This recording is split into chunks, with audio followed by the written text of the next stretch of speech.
السلام علیکم لسنرز، آج ہم ریڈ کرنے جا رہے ہیں عمران سیریز بی کاک کے ایپیسوڈ 3 جو کہ تعریف ہے مظہر کلیم ایم اے کی۔ چلیے شروع کرتے ہیں۔ فون کی گھنٹی بجتے ہی آرام کرسی پر نیم دراز ہاسکی ایک جھٹکے سے سیدھی ہوئی اور پھر اس نے ہاتھ اٹھا کر ریسیور اٹھا لیا۔ یس، ہاسکی نے کہا تھا۔ فریڈ بول رہا ہوں، فرام پاک ایشیا، ایک مردانہ آواز سنائی دی تو ہاسکی اور زیادہ سیدھی ہو گئی۔ کیا رپورٹ ہے فریڈ؟ ہاسکی نے انتہائی اشتیاق آمیز لہجے میں کہا۔ عمران اپنے دو ساتھیوں سمیت اس وقت ایئرپورٹ پر موجود ہے اور یہ تینوں فرانس جا رہے ہیں۔ فریڈ نے کہا تھا۔ فرانس کیوں؟ ہاسکی نے بے اختیار چونک کر کہا۔ اب میں کیا کہہ سکتا ہوں میڈم، آپ نے میری ڈیوٹی تو یہی لگائی تھی کہ عمران کی نگرانی کروں، اور اگر وہ ملک سے باہر جائے تو آپ کو رپورٹ دوں، فریڈ نے جواب دیتے کہا۔ پرواز کا نمبر کیا ہے؟ ہاسکی نے پوچھا تو فریڈ نے نمبر بتا دی۔ عمران اور اس کے ساتھی کن حلیوں میں ہیں؟ حلیوں کی تفصیل بھی بتا دو، ہاسکی نے پوچھا تھا۔ عمران کو تو میں جانتا ہوں، وہ اپنے اصل چہرے میں ہے، البتہ اس کے دونوں ساتھیوں کو میں نہیں جانتا، لیکن وہ ہیں مقامی، فریڈ نے جواب دیتے کہا، اور ساتھ ہی تینوں کے حلیے بھی تفصیل سے بتا دیے تھے۔ تم ایئرپورٹ آفس سے ان کے نام معلوم کرو اور اگر ہو سکے تو ان کے کاغذات کی کاپیاں حاصل کر لو تاکہ ان کی تصاویر وغیرہ حاصل کی جا سکے، ہاسکی نے کہا تھا۔ یس میڈم، یہ کام ہو جائے گا کیونکہ یہاں پیسے دے کر سب کچھ حاصل کیا جا سکتا ہے، فریڈ نے جواب دیتے کہا۔ یہ کاغذات اس نمبر پر جو میں نے تمہیں بتایا ہے فیکس کر دینا، ہاسکی نے کہا تھا۔ یس میڈم، فریڈ نے کہا تو ہاسکی نے ریسیور رکھ دیا۔ وہ بیٹھی چند لمحے سوچتی رہی، پھر اس نے ہاتھ بڑھا کر ایک بار پھر ریسیور اٹھایا اور اس کے ساتھ ہی اس نے تیزی سے نمبر پریس کرنے شروع کر دیے۔ ہنری بول رہا ہوں، رابطہ ہوتے ایک مردانہ آواز سنائی دی۔ ہاسکی بول رہی ہوں، ہاسکی نے کہا۔ او آپ میڈم، حکم؟ دوسری طرف سے چونک کر کہا گیا۔ ہنری، پاک ایشیا سے ایک فلائٹ کے ذریعے 3 آدمی فرانس پہنچ رہے ہیں، ان کے حلیے میں بتا دیتی ہوں، فلائٹ نمبر بھی، ہاسکی نے کہا، اور ساتھ ہی اس نے حلیے اور فلائٹ نمبر اس کے بارے میں باقی تفصیلات بھی بتا دی تھی۔ یس میڈم، میں نے نوٹ کر لیا ہے، ہنری نے کہا تھا۔ ان تینوں افراد کی انتہائی سخت نگرانی کرنی ہے، لیکن یہ سن لو کہ یہ تینوں انتہائی خطرناک سیکرٹ ایجنٹ ہیں، اس لیے ایسا نہ ہو کہ الٹا تمہارے آدمی ان کے ہاتھ لگ جائے، اور معلوم کرنا ہے کہ یہ لوگ فرانس سے آگے کہاں جاتے ہیں، پھر تم نے مجھے فوراً اطلاع دینی، ہاسکی نے کہا تھا۔ یس میڈم، ہنری نے جواب دیا۔ ان کے کاغذات میں نے پاک ایشیا ایئرپورٹ سے منگوائے ہیں، ان کی کاپیاں بھی فیکس کروا دوں گی، نگرانی ضرور کرنا لیکن ہاتھ پیر بچا کر، ہاسکی نے کہا تھا۔ آپ نے بتا دیا ہے میڈم، اب میں خاص خیال رکھوں گا، ہنری نے مؤدبانہ لہجے میں جواب دیتے کہا تو ہاسکی نے ریسیور رکھ کر ساتھ ہی بڑے انٹرکام کا ریسیور اٹھا لیا اور ایک کے بعد دیگرے کئی نمبر پریس کر دی۔ یس میڈم، رابطہ ہوتے ایک نسوانی آواز سنائی دی۔ مارگریٹ، پاک ایشیا سے فریڈ چند کاغذات فیکس کرے گا، ان کاغذات کو تم فرانس میں ہنری کو فیکس کر دینا، ہاسکی نے کہا تھا۔ یس میڈم، دوسری طرف سے مؤدبانہ لہجے میں جواب دیا گیا تو ہاسکی نے ریسیور رکھ دیا اور پھر اس نے میز پر پڑی ایک فائل اٹھا لی تھی۔ آرام کرسی پر نیم دراز ہو کر فائل کا مطالعہ کرنا شروع کر دیا۔ کافی دیر تک کام کرنے کے بعد وہ اٹھ کر ریسٹ کرنے ایک علیحدہ کمرے کی طرف بڑھ گئی تھی، پھر نہ جانے کتنی دیر بعد ایک بار پھر فون بجنے کی آواز آئی تھی۔ ہاسکی نے ریسیور اٹھا لیا۔ یس، ہاسکی نے کہا۔ ہنری بول رہا ہوں، فرانس سے، دوسری طرف سے فرانس نے پی کاک کے ایجنٹ ہنری کی آواز سنائی دی۔ کیا ہوا، یہ لوگ پہنچ گئے فرانس؟ ہاسکی نے چونک کر پوچھا۔ یس میڈم، کاغذات کی کاپیاں بھی مجھ تک پہنچ گئی ہیں، میں نے ایئرپورٹ پر چیکنگ کی، یہ تینوں افراد پاک ایشیا سے فرانس پہنچے، یہاں ان کے ریزورٹ ہوٹل میں کمرے بک ہیں۔ ایئرپورٹ سے یہ تینوں ہوٹل چلے گئے اور پھر ایک ہی کمرے میں اکٹھے ہو گئے۔ ہم نے ایف سی کیو کے ذریعے ان کی بات چیت سنی، لیکن چونکہ وہ کوئی ایشیائی زبان بول رہے ہیں اس لیے ان کی باتیں سمجھ میں نہیں آ سکی، ہنری نے تفصیل بتاتے کہا۔ اب تم نے ان پر مستقل نظر رکھنی ہے کہ یہ لوگ فرانس میں کہاں کہاں جاتے ہیں، ہاسکی نے کہا تھا۔ یس میڈم، ہم پوری طرح ہوشیار ہیں، دوسری طرف سے کہا گیا۔ اوکے، کوئی بھی خاص بات ہو تو تم مجھے فوراً کال کر دینا، ہاسکی نے کہا، اور ریسیور رکھ کر وہ اٹھی اور ریسٹ روم سے نکل کر اپنے آفس میں پہنچ گئی تھی۔ وہاں بیٹھ کر وہ کافی دیر تک کام کرتی رہی، پھر کلب جانے کے لیے نکل کھڑی ہوئی۔ دوسرے روز وہ بھی آفس پہنچی ہی تھی کہ فون کی گھنٹی بج اٹھی تو کرسی پر بیٹھتے ہی اس نے ہاتھ بڑھا کر ریسیور اٹھا لی۔ یس، ہاسکی نے کہا تھا۔ ہنری بول رہا ہوں میڈم، فرانس سے، دوسری طرف سے ایک مردانہ آواز سنائی دی۔ یس، کوئی خاص بات؟ ہاسکی نے چونک کر کہا تھا۔ میڈم، وہ تینوں افراد جو پاک ایشیا سے فرانس آئے تھے آج صبح عثمان کے دارالحکومت لاگس روانہ ہو گئے، دوسری طرف سے کہا گیا۔ تمہارا مطلب ہے یورپی ملک عثمان ہے یا پھر کوئی اور؟ ہاسکی نے قدرے حیرت بھرے لہجے میں کہا۔ یورپی ملک عثمان میڈم، ہنری نے جواب دیا۔ کب گئے ہیں اور کب پہنچیں گے؟ ہاسکی نے پوچھا۔ وہ پہنچنے والے ہوں گے، صبح ہونے سے پہلے وہ روانہ ہو گئے، میں نے اس وقت کال کی تھی تو آپ کے آفس سے بتایا گیا کہ آپ اس وقت آفس آتی ہیں، اس لیے اب دوبارہ فون کر رہا ہوں، ہنری نے وضاحت کرتے کہا۔ انہوں نے میک اپ تو نہیں کیے؟ ہاسکی نے پوچھا تھا۔ نو میڈم، وہ انہیں کاغذات کے تحت گئے ہیں، ہنری نے جواب دیتے کہا۔ اوکے، ہاسکی نے کہا اور ریسیور رکھ دیا۔ اسپان کے دارالحکومت لاگس، وہاں سے یہ لوگ کرنے کیا گئے ہوں گے؟ ہاسکی نے بڑبڑاتے کہا، اور پھر ایک خیال کے تحت وہ چونک اٹھی تھی۔ اس نے ریسیور اٹھایا، فون سیٹ کے نچلے حصے میں موجود سفید رنگ کا بٹن پریس کر دیا تھا اور پھر تیزی سے بٹن پریس کرنے شروع کر دیے۔ دوسری طرف گھنٹی بجنے کی آواز سنائی دیتی رہی اور پھر ریسیور اٹھا لیا گیا۔ ریڈ فلیگ، دوسری طرف سے مردانہ آواز میں کہا گیا۔ زیرو پرسنالٹی ہاسکی بول رہی۔ ہاسکی نے مطمئنہ لہجے میں کہا، yes chief boss from this end. کیوں براہ راست کال کی ہے؟ پھر بھاری مردانہ آواز سنائی دی۔ چیف باس، پاک ایشیا کے خطرناک ایجنٹ عمران اور اس کے دو ساتھی، ان کی نگرانی کی جا رہی ہے۔ یہ تینوں العباس کو واپس حاصل کرنے کے لیے پاک ایشیا سے نکلے ہیں۔ یہ تینوں پہلے پاک ایشیا سے فرانس پہنچے اور پھر فرانس سے یورپی ملک اسپین کے دارالحکومت لاگوس پہنچے ہیں۔ اس کا مطلب ہے کہ انہیں کہیں نہ کہیں یہ معلوم ہو گیا ہے کہ العباس کو کہاں رکھا گیا ہے، جبکہ ہمیں اس بارے میں علم نہیں، جبکہ باس نے اجازت دی ہے کہ میں اور میرا سیکشن عمران اور اس کے ساتھیوں کا خاتمہ کر دیں، لیکن اب ہم صرف نگرانی کرنے کے علاوہ اور کچھ نہیں کر سکتے۔ میں چاہتی ہوں کہ آپ مجھے بتا دیں کہ العباس کو کہاں رکھا گیا ہے تاکہ ہم اس جگہ کی پک ٹنگ کر کے اس کا خاتمہ کر دیں۔ ہاسکی نے مسلسل بولتے کہا، العباس کو وہاں رکھا گیا ہے جہاں تک نہ تم پہنچ سکتی ہو اور نہ ہی پاک ایشیا ایجنٹ، چاہے انہیں معلوم ہی کیوں نہ ہو جائے۔ اس لیے تم ان کے خاتمے کا مشن مکمل کرو، العباس کی فکر چھوڑ دو۔ دوسری طرف سے کہا گیا اور اس کے ساتھ ہی رابطہ ختم ہو گیا۔ تو ہاسکی نے ایک طویل سانس لیتے ہوئے کریڈل دبا دیا۔ پھر ٹون آنے پر اس نے ایک بار پھر تیزی سے نمبر پریس کرنے شروع کر دیے۔ Carson club. رابطہ قائم ہوتے ہی ایک نسوانی آواز سنائی دی، کارسن سے بات کرواؤ، میں ہاسکی بول رہی ہوں، پورٹ لینڈ سے۔ ہاسکی نے کہا تھا، ہولڈ کریں۔ دوسری طرف سے کہا گیا، ہیلو کارسن بول رہا ہوں۔ چند لمحوں بعد ایک مردانہ آواز سنائی دی، ہاسکی بول رہی ہوں، پیکاک سپر سیکشن سے۔ ہاسکی نے کہا تھا، یس میڈم، حکم فرمائیں۔ دوسری طرف سے اس بار انتہائی مدبانہ لہجے میں کہا گیا، 3 آدمیوں کے حلیے نوٹ کرو، یہ فرانس سے اسپین کی دارالحکومت پہنچے ہیں، کسی نہ کسی ہوٹل میں ان کا قیام ہوگا، انہیں ٹریس کرو اور پھر ان کی نگرانی کرواؤ کہ یہ کیا کرنے دارالحکومت آئے ہیں، یہ وہاں کہاں جاتے ہیں اور پھر مجھے رپورٹ کرو۔ ہاسکی نے کہا تھا، یس میڈم، حلیہ بتائیں۔ دوسری طرف سے کہا گیا تو ہاسکی نے تینوں کے حلیے اور قد و قامت کے بارے میں تفصیل سے بتا دیا تھا۔ میں نے نوٹ کر لیا ہے میڈم، پورے دارالحکومت میں ہمارے آدمی پھیلے ہوئے ہیں، ہم جلد ہی ان کا سراغ لگا لیں گے اور پھر ان کی نگرانی شروع کر دی جائے گی۔ کارسن نے مدبانہ لہجے میں جواب دیتے کہا، یہ خیال رکھنا کہ یہ پاک ایشیا ایجنٹ ہیں اور انتہائی خطرناک لوگ ہیں، اس لیے ایسا نہ ہو کہ الٹا تمہارا کوئی آدمی ان کے ہاتھ لگ جائے اور یہ ہمارے بارے میں اس سے معلومات حاصل کر کے غائب ہو جائیں۔ ایجنٹس ہونے کی وجہ سے یہ کسی بھی وقت میک اپ میں تبدیل کر سکتے ہیں، یہ بات خاص خیال رکھنا اور پھر ساتھ ہی رپورٹ دیتے رہنا۔ ہاسکی نے کہا تھا، یس میڈم، آپ بے فکر رہیں، ویسے اگر آپ نے ان کا خاتمہ کرانا ہے تو یہ کام بھی ہو سکتا ہے۔ کارسن نے کہا، نہیں، تم نے صرف نگرانی کرنی ہے، اگر یہ لوگ یہاں سے کہیں آگے نہ گئے تو پھر میں اپنے سیکشن سمیت وہاں پہنچ کر خود یہ کام کر دوں گی، جس میں تمہاری مدد ہمیں حاصل رہے گی کیونکہ یہاں تم پیکاک کی نمائندگی کر رہے ہو۔ ہاسکی نے کہا تھا، یس میڈم، جیسے آپ کا حکم۔ دوسری طرف سے کہا گیا، اوکے، ہاسکی نے کہا اور ریسیور رکھ دیا۔ یہ لوگ آخر اسپان کیوں گئے ہوں گے؟ ہاسکی نے ریسیور رکھ کر بڑبڑاتے کہا اور پھر اس سے پہلے کہ وہ اس بارے میں مزید کچھ سوچتی، فون کی گھنٹی بج اٹھی تھی۔ اس نے ہاتھ بڑھا کر ریسیور اٹھا لیا۔ یس، ہاسکی نے کہا، ہنری بول رہا ہوں میڈم، فرانس سے۔ دوسری طرف سے ہنری کی آواز سنائی دی تو ہاسکی چونک پڑی تھی۔ کوئی خاص بات؟ ہاسکی نے پوچھا۔ یس میڈم، ان تینوں افراد کے درمیان ہونے والی ایشیائی زبان میں گفتگو کا ایک حصہ خصوصی ذریعے سے ٹرانسلیٹ کیا گیا ہے۔ اس کے مطابق یہ لوگ اسپان کی بندرگاہ پورٹو سے 200-250 بحری میل کے فاصلے پر جزیرہ ساٹوم جانے کا پروگرام بنا رہے ہیں۔ ان کے مطابق پاک ایشیا سے اغوا ہونے والی کسی بڑی شخصیت کو ساٹوم میں رکھا گیا ہے۔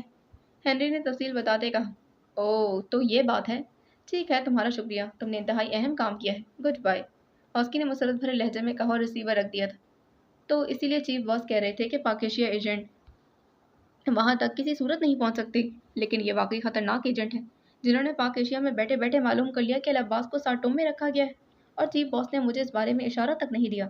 بہرحال اب ان ایجنٹوں کے خلاف فوراً کوئی کارروائی کرنا ہوگی، ہاسکی نے کہا اور اس کے ساتھ ہی اس نے فون کی طرف ہاتھ بڑھا دیا تھا تاکہ پورٹو میں ایک پارٹی سے بات چیت کر کے وہاں ان ایجنٹوں کو ٹریس کرنے کا کام لگایا جا سکے، کیونکہ اسے یقین تھا کہ یہ ایجنٹ پورٹو سے آگے کسی صورت نہ بڑھ سکیں گے اور ان کا خاتمہ وہیں پورٹو میں ہی کرنا پڑے گا۔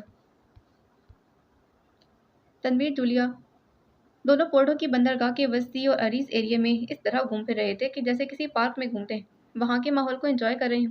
یہاں بے شمار چھوٹے بڑے ہوٹل اور کلب بھی موجود تھے، لوگ آ جا رہے تھے، کاروں اور ٹیکسیوں کا بھی خاصا رش تھا، اور یہاں بوڑھے ملا بھی اپنے مخصوص دریوں میں ملبوس اس طرح گھومتے پھرتے نظر آ رہے تھے جیسے اپنے سنہری دور کو اب بھی زندہ دیکھ رہے ہیں۔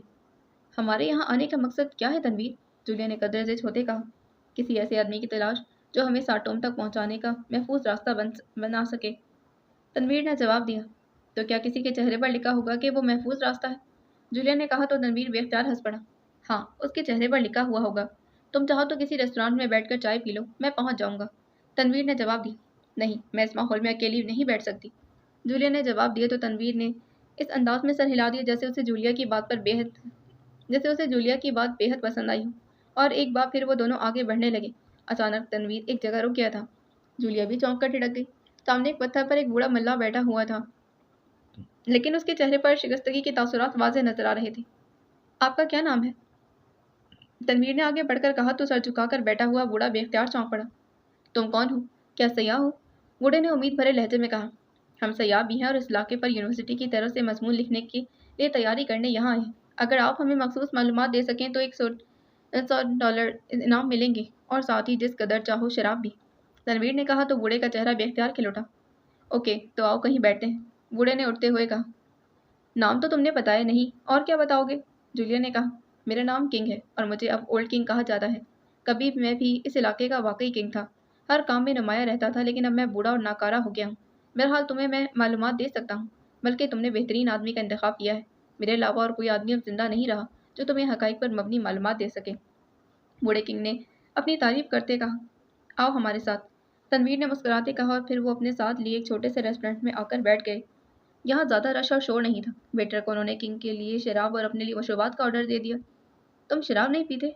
बूढ़े किंग ने दहाई हैरत भरे लहजे में कहा। हमें डॉक्टर ने रोक दिया है, वरना हम दिन रात पीते ही शराब थे। तनवीर ने कहा तो किंग ने इस बात में सर हिला दिया। तनवीर ने जेब से $100 का नोट निकाला और एक किंग की तरफ बढ़ा दिया था। किंग ने इस तरह नोट को चपटा जैसे वो दुनिया की कोई अनमोल चीज़ हो, और जल्दी से अपनी जेब में डाल लिया। फिर इससे पहले कि मजीद बात होती, वेटर ने शराब की बोतल और मशरूबात लाकर सर्व कर दिए। हाँ, अब पूछो, तुम क्या मालूम करना चाहते हो? किंग ने शराब का ग्लास आधे से ज़्यादा बेक वक्त अपने हलक में उतारने के बाद कहा। अब उसके चेहरे पर बशाशत नुमाया हो गई थी और उसकी आंखों में भी चमक पैदा हो गई।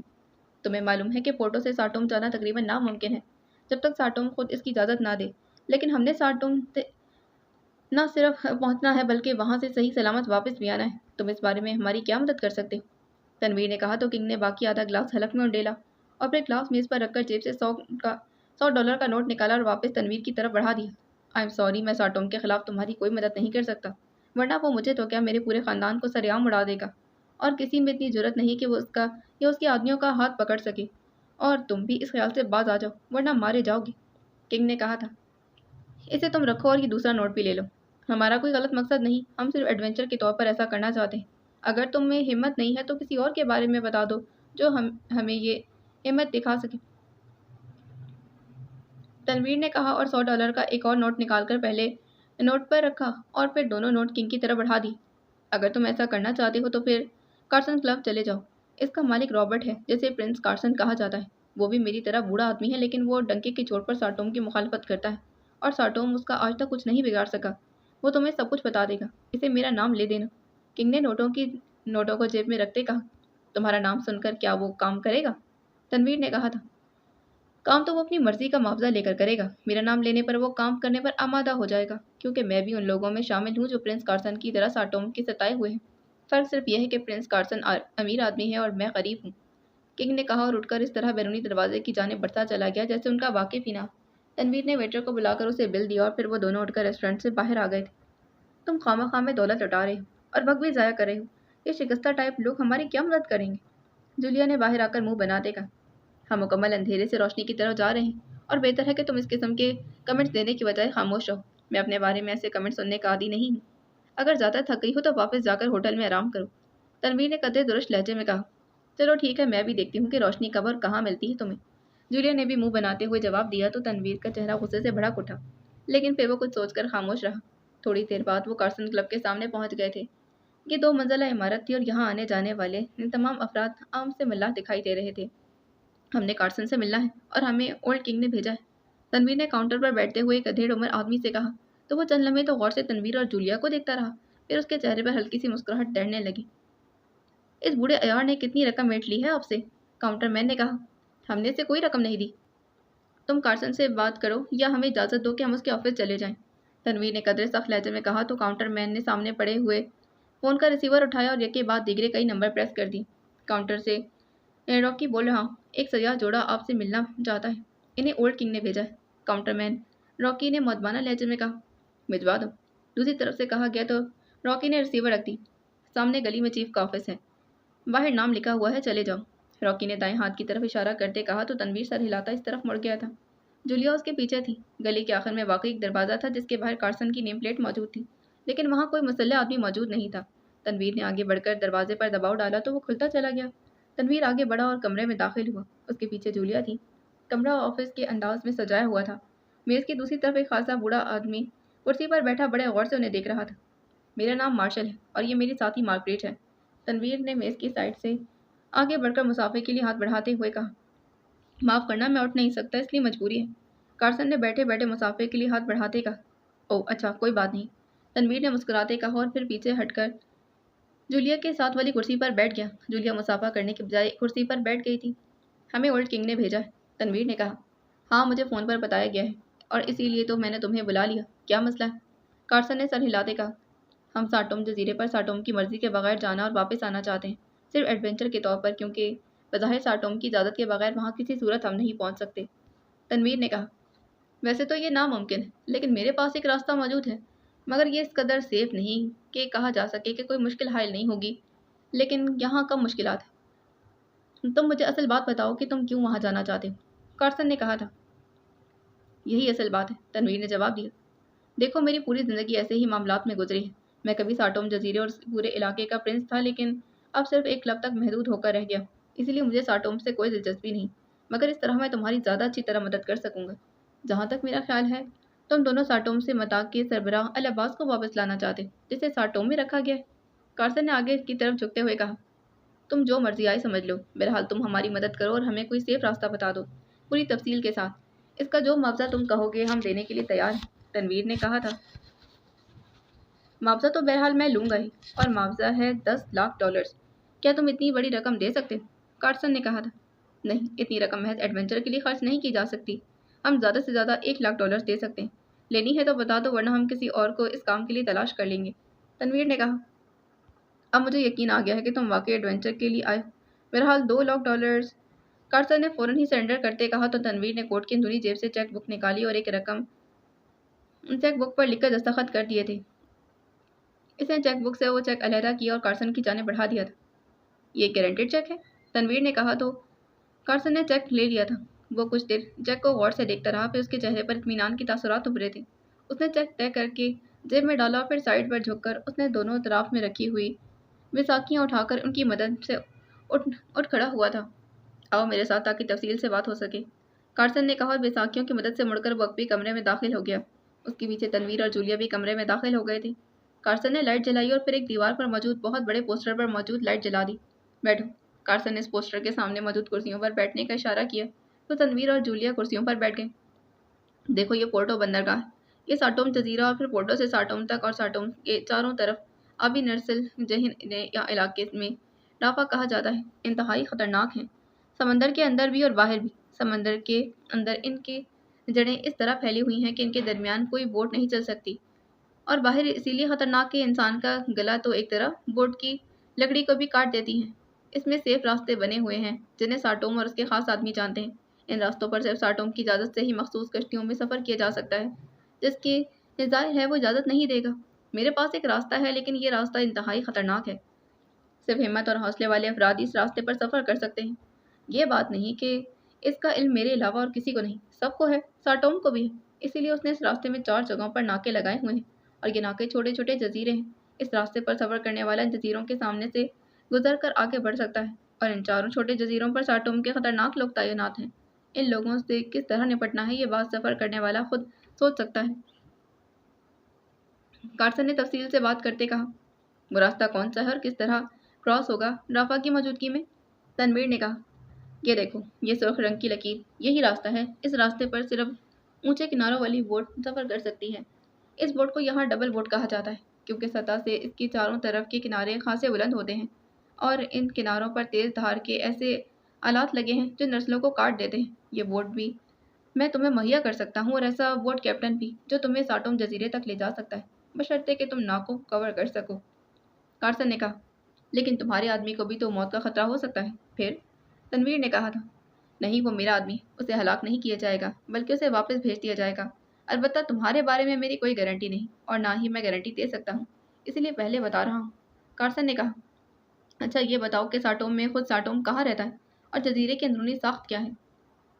تنویر نے کہا، ساٹوم جزیرے کے چاروں طرف گھنا جنگل موجود ہے، البتہ ایک سائڈ پر یہ جنگل کاٹ کر راستہ بنایا گیا ہے جہاں سے ہی ساٹوم میں داخل ہوا جا سکتا ہے، لیکن یہاں ساٹوم کے انتہائی خطرناک افراد تعینات ہیں جو بغیر اجازت داخل ہونے والے کو فوراً گولی مار دیتے ہیں۔ ان کی تعداد بھی کافی ہے اور یہ پھیلے ہوئے ہیں۔ ساٹوم جزیرے کے اندر درمیان میں بڑی بڑی عمارتیں بنی ہوئی جن کے گیٹ اونچی فصیل نما دیواریں ہیں جن میں ایک بڑا گیٹ ہے جن سے اندر جانا اور باہر جن سے اندر جائے اور باہر آ جا سکتا ہے۔ چاروں کونوں میں چیک پوسٹیں بنی ہوئی ہیں اور یہی اینٹی ایئر کرافٹ گنیں بھی موجود ہیں جو ہیلی کاپٹر اور جہاز کو فضا میں ہی اڑا دیتی ہیں۔ کارسن نے کہا، اسمگلنگ کا مال کیسے اندر لایا اور باہر لے جایا جاتا ہے؟ جولیا نے پہلی بار بات کرتے کہا، تم عقل مند عورت ہو، تم نے بہت اچھا سوال پوچھا ہے۔ اسمگلنگ کے مال کے لیے اگلی طرف بڑے بڑے گودام بنے ہوئے ہیں اور وہاں سے مال اندر لے جایا جاتا ہے اور باہر نکالا جاتا ہے۔ اس راستے پر صرف مخصوص بوٹ سفر کرتی ہیں اور یہ بوٹ صرف ساڈوم کے آدمیوں کے پاس ہیں۔ ان کی بھی باقاعدہ چیکنگ ہوتی رہتی ہے اور اگر تم الاباس کو چھڑانے کے لیے آئے ہو تو پھر یہ بتا دوں کہ اس فصیل کے اندر ایک عمارت میں اسپتال بنایا گیا ہے۔ اس کی نشانی یہ ہے کہ اس پر اونچی سلیب لگی ہوئی ہے، صاف نظر آتی ہے۔ الاباس کو اس اسپتال میں رکھا گیا ہوگا۔ ساٹوم بھی ایک عمارت میں رہتا ہے، اس کی نشانی یہ ہے کہ یہ عمارت سرخ رنگ کے پتھروں سے بنی ہوئی ہے اور اس پر سرخ رنگ کا جھنڈا ہر وقت لہراتا رہتا ہے جس پر جنگلی بھینسا بنا ہوا ہے۔ یہی ساٹوم کی نشانی ہے، کیونکہ وہ خود بھی جسمانی طور پر جنگلی بھینسے سے کسی بھی طرح کم نہیں۔ وہ انتہائی شفاق اور جھگڑالو قسم کا انسان ہے، دوسروں کو ہلاک کر کے اسے شیطانی خوشی حاصل ہوتی ہے۔ کارسن نے قدرے نفرت بھرے لہجے میں کہا تو تنویر سمجھ گیا کہ اس کی ساٹوم سے ذاتی دشمنی ہے۔ تمہارا آدمی کہاں ملے گا اور یہ ڈبل ووٹ کیسے مل سکتی ہے؟ تنویر نے کہا تھا، تو کیا سب کچھ سننے اور جاننے کے بعد بھی تم اس لڑکی کو ساتھ لے کر اس خطرناک راستے پر سفر کرو گے؟ تمہاری زندگیاں راستے میں بھی اور جزیرے پر 100% تو نہیں 90% داؤ پر لگی ہوں گی۔ کارسن نے قدرے حیرت بھرے لہجے میں کہا، یہ باتیں چھوڑ دو، خوف کی بجائے ہمیں یہ سن کر لطف آ رہا ہے کہ ہمارا ایڈونچر شاندار رہے گا۔ تنویر نے کہا تو کارسن بے اختیار ہنس پڑا۔ گڈ، تمہارا حوصلہ تو واقعی قابل داد ہے۔ بہرحال کشتی کا معاوضہ $1,00,000 اور کیپٹن کا معاوضہ $50,000 ہے۔ یہ معاوضہ ادا کر دو گے تو پھر تمہیں بوٹ اور کیپٹن دونوں مل جائیں گے۔ کارسن نے کہا تو تنویر ایک بار پھر جیب سے چیک بک نکالی اور ایک چیک لکھ کر اس نے اسے چیک بک سے علیحدہ کیا اور کارسن کی جانب بڑھا دیا تھا جو اب ایک کرسی پر بیٹھ چکا تھا۔ کارسن نے چیک لے کر اسے غور سے دیکھا اور پھر تہہ کر کے جیب میں ڈال دیا۔ کب جانے کا ارادہ ہے؟ کارسن نے پوچھا۔ کیا ہمیں رات کو سفر کرنا ہے یا دن کو؟ جولیا نے پوچھا۔ رات کو سفر ممکن ہی نہیں، کیپٹن کی ذرا سی غفلت کا انجام عبرتناک ہو سکتا ہے۔ دن کو سفر ٹھیک رہے گا، کارسن نے جواب دیا تھا۔ تو کل صبح 7 بجے کا وقت ٹھیک رہے گا، تنویر نے کہا۔ ٹھیک ہے، تم دونوں صبح 7 بجے سے پہلے زونگی گھاٹ پر پہنچ جانا، میں وہاں خود موجود ہوں گا، کارسن نے کہا۔ اچھا اب یہ بتا دو کہ تم ہمارے جانے کے بعد ساٹوم کو فون تو نہیں کرو گے تاکہ تم دولت بھی کما لو اور اپنی اور اپنے آدمی کی جانیں بھی بچا لو؟ تنویر نے کہا تو کارسن بے اختیار چونک پڑا۔ تم نے یہ بات سوچی ہی کیوں؟ اپنا چیک واپس لے لو اور جاؤ یہاں سے۔ کارسن کو تم نے اس قدر گھٹیا سمجھ لیا ہے؟ اگر کارسن اس قدر گھٹیا ہوتا تو اب تک ساٹوم کے ہاتھوں 1000 بار ہلاک ہو چکا ہوتا۔ کارسن نے بڑے غصیلے لہجے میں کہا اور ساتھ ہی جیب سے چیک نکال لیے۔ اس میں اتنا غصہ دکھانے کی کیا ضرورت ہے؟ یہ بھی کہ امکانی صورتحال ہے۔ ہمارا معاملہ تو تمہارے ساتھ پہلی بار ہوا ہے، اسی لیے ہمیں نہیں معلوم کہ تم کس فطرت اور طبیعت کے آدمی ہو۔ تنویر نے منہ بناتے کہا، بے فکر ہو کر جاؤ، تم خود ہمت ہار گئے تو دوسری بات ہے، ورنہ میرا آدمی پیچھے ہٹے گا اور نہ ہی میری طرف سے تمہیں کوئی شکایت ہوگی، بلکہ اگر تم ساٹوم کا خاتمہ کر دو تو یہ میرے لیے انتہائی اطمینان بخش کام ہوگا۔ کارسن نے کہا، اوکے اب ہمیں اجازت، ہم کل صبح 6:30 بجے زونگی گھاٹ پہنچ جائیں گے، تنویر نے اٹھتے ہوئے کہا۔ اس کے اٹھتے ہی جولیا بھی اٹھ کھڑی ہوئی اور پھر تنویر نے کارسن سے مصافحہ کیا۔ مڑ کر وہ دونوں اس آفس کے باہر آ گئے تھے۔ اسپان کی طرف حکومت کے ایک ہوٹل کے کمرے میں صفدر اور کیپٹن شکیل بیٹھے ہوئے تھے، جبکہ عمران صبح سے ہی اپنے کمرے سے غائب تھا۔ اس وقت دوپہر ہو چکی تھی لیکن عمران کی واپسی نہ ہوئی تھی۔ اس وقت جولیا اور تنویر ہمارے ساتھ ہوتے تو دونوں ہی عمران کو کوس رہے ہوتے۔ خود کام کرتا ہے، دوسروں کو کرنے نہیں دیتا، صفدر نے مسکراتے کہا۔ اس پر نہ جانے کیوں چیف نے جولیا اور تنویر کو علیحدہ ٹیم بنا دیا۔ میری سمجھ میں تو یہ حکمت نہیں آئی، کیپٹن شکیل نے کہا اور پھر اس سے پہلے کہ صفدر کوئی جواب دیتا فون کی گھنٹی بج اٹھی تو صفدر نے ہاتھ بڑھا کر ریسیور اٹھا لیا کیونکہ یہ کمرہ اسی کے نام سے بک تھا۔ یس صفدر سعید بول رہا ہوں، صفدر نے کہا۔ صرف صفدر سعید نہیں بلکہ صفدر سعید یار جنگ بہادر کہا کرو تاکہ دوسرے پر روک تو پڑے۔ दूसरी तरफ से इमरान की चहकती आवाज़ सुनाई दी। आप आ गए वापस? सफदर ने चौंक कर कहा। हाँ, और अब अपने कमरे में तुम दोनों का इंतज़ार कर रहा हूँ ताकि मुझे लंच नसीब हो सके। अकेला खाऊं तो अम्मा बी की जूतियाँ याद आ जाती हैं, जो कहती हैं अकेला खाने वाले के साथ शैतान शामिल हो जाता है और खाने से बरकत उड़ जाती है। दूसरी तरफ इमरान ने मुसलसल बोलते कहा, ठीक है, हम आ रहे हैं। सफदर ने कहा और रिसीवर रख दिया, क्योंकि उसे मालूम था कि इमरान की बातों का चरखा आसानी से नहीं रुकेगा। आओ कैप्टन, इमरान साहब से बातचीत भी हो जाए और फिर लंच भी कर लिया जाए। सफदर ने उठते कहा तो कैप्टन शकील भी सर हिलाता उठ खड़ा हुआ। थोड़ी देर बाद वो दोनों इमरान के कमरे में दाखिल हुए तो इमरान ने उठकर इनका इस तरह इस्तकबाल किया जैसे वो कोई मेहमान हो और काफ़ी अरसे बाद मुलाकात हो रही। आप बहुत परेशान नजर आ रहे हैं इमरान साहब, कोई ख़ास वजह? सफदर ने मुस्कुराते कहा, क्या करूं, शदीद खतरा लाहक हो गया है कि कहीं बचा कुचा भी हाथ से ना निकल जाए। इमरान ने कहा तो सफदर और कैप्टन शकील दोनों चौंक कर और हैरत भरे अंदाज में उसको देखने लगे। बचा कुचा क्या मतलब? सफदर ने हैरत भरे लहजे में कहा, पहले सीक्रेट सर्विस की एक बड़ी टीम होती थी, चीफ ने इसे आधा कर दिया तो मैंने सोचा कि चलो इतना ही गनीमत है, लेकिन अब चीफ ने इसे मजीद सुकेट दिया है। अब वो 2 बंदों पर मुश्तमिल टीम में सरबराह, और इसीलिए मैं नहीं चाहता कि इस बची कुची टीम की सरबराही भी हाथ से धो बैठूं। इमरान ने वजाहत करते कहा तो सफदर बेख्तियार हंस पड़ा, जबकि कैप्टन शकील की आंखों भी सरत की चमक नुमाया हो गई। आपका फ़ोन आने से पहले यही बात हो रही थी। कैप्टन शकील कह रहा था कि चीफ ने जूलिया और तनवीर को अलहदा क्यों कर दिया, और वाकई ये बात मेरी समझ में नहीं आई। सफदर ने कहा था, लंच आ रहा है, वो कर लो फिर बताऊंगा। इमरान ने कहा और फिर वाकई चंद लम्हों बाद दरवाज़ा खुला और 2 वेटर ट्रॉलियाँ धकेलते अंदर दाखिल हुए। उन्होंने खाने का सामान मेज़ पर लगा दिया, साथ ही पानी की बोतल भी रख दी और फिर ट्रॉलियाँ वहीं एक तरफ खड़ी कर दी थी। वापस चले गए। खाना खाने के बाद इमरान, सफदर और कैप्टन शकील की बारी बारी जाकर हाथ धोए और फिर इमरान ने इंटरकॉम पर रूम सर्विस को कॉफ़ी भिजवाने और खाने के बर्तन उठाने का कहा। थोड़ी देर बाद 2 वेटर आए और खाने के बर्तन ट्रॉली में रखने लगे। वापस चले गए, जबकि एक वेटर ने आकर कॉफ़ी का सामान मेज़ पर रख दिया था और वो भी वापस चला गया। सफदर ने कॉफ़ी की 3 प्यालियाँ बनाई और एक इमरान और कैप्टन शकील के सामने रखी और तीसरी प्याली अपने सामने रख ली। हाँ, तुम पूछ रहे थे कि चीफ ने इस बार जूलिया और तनवीर की अलहदा टीम क्यों बनाई? तो असल बात यह है कि ये टीम सजा के लिए बनाई गई। इमरान ने कॉफ़ी का घूंट लेते कहा, सजा के लिए? क्या मतलब? सफदर ने हैरत भरे लहजे में कहा, जूलिया डिप्टी चीफ है और आमतौर पर जब मैं मौजूद ना हूँ तो जूलिया को ही सरबराह बनाया जाता है, लेकिन इस बार तनवीर को सरबराह बनाया गया है क्योंकि इसलिए कि जूलिया को सज़ा दी जाए और तनवीर को भी। तनवीर को इसलिए कि उसकी बात जूलिया ने नहीं मानी और तनवीर की मर्दाना अना शदीद मजरूह होगी तो दोनों को सज़ा मिलती रहेगी। इमरान ने कहा, ऐसा क्यों किया गया है इमरान साहब? कैप्टन शकील ने बड़े संजीदा लहजे में कहा, बताया तो है कि दोनों को सज़ा देने के लिए और मुझे मेरी औकात बताने के लिए कि बड़ा टीम का सरबराह बना फिरता था। इमरान ने जवाब दिया। इमरान साहब संजीदा हो जाएं वरना। सफदर ने कहा, वरना क्या? इमरान ने चौंक कर पूछा। हम दोनों भी जूलिया और तनवीर की तरह अलहदा टीम बना लेंगे, फिर आप क्या करेंगे? सफदर ने कहा तो इमरान बेख्तियार हंस पड़ा। अरे अरे, यानी बिल्कुल ही बेवकत। चलो बता देता हूँ, बल्कि बताना तो अब मजबूरी हो गई। असल बात यह है कि ये मिशन जिस अंदाज का है, इसके लिए तनवीर का डायरेक्ट एक्शन बेहद ज़रूरी है। जूलिया को इसलिए साथ रखा गया है कि जूलिया उसे अपनी समझदारी से किसी हद तक मुतवाज़न रखेगी, लेकिन वह उल्टा काम, दोनों ही एक दूसरे से लड़ पड़े, जिस पर चीफ ने मुदाखलत की और जूलिया को अलग झाड़ पड़ी, तनवीर को अलग। अब दोनों बकौल चीफ मिलकर काम करें। इमरान ने कहा था, आपको कैसे मालूम हुआ? क्या आपने चीफ से बात की है? सफदर ने कहा, हाँ, एक टिप के सिलसिले में उनसे बात हुई थी, उन्होंने बता दिया। इमरान ने जवाब दी, अगर ये मिशन तनवीर और जूलिया का है तो फिर हम क्या करेंगे? सफदर ने कहा, मिशन के रास्ते में कांटे हटाएंगे। इमरान ने जवाब देते कहा, इमरान साहब प्लीज़ खुलकर बात करें, ये इंतहाई अहम मिशन है, पाकिस्तान की इज्जत का सवाल है। सफदर ने कहा, चीफ ने इस बार मुझे कुर्बानी का बकरा करार दिया है और कुछ नहीं। इमरान ने मुंह बनाते कहा, आप फिर पटरी से उतर रहे हैं इमरान साहब।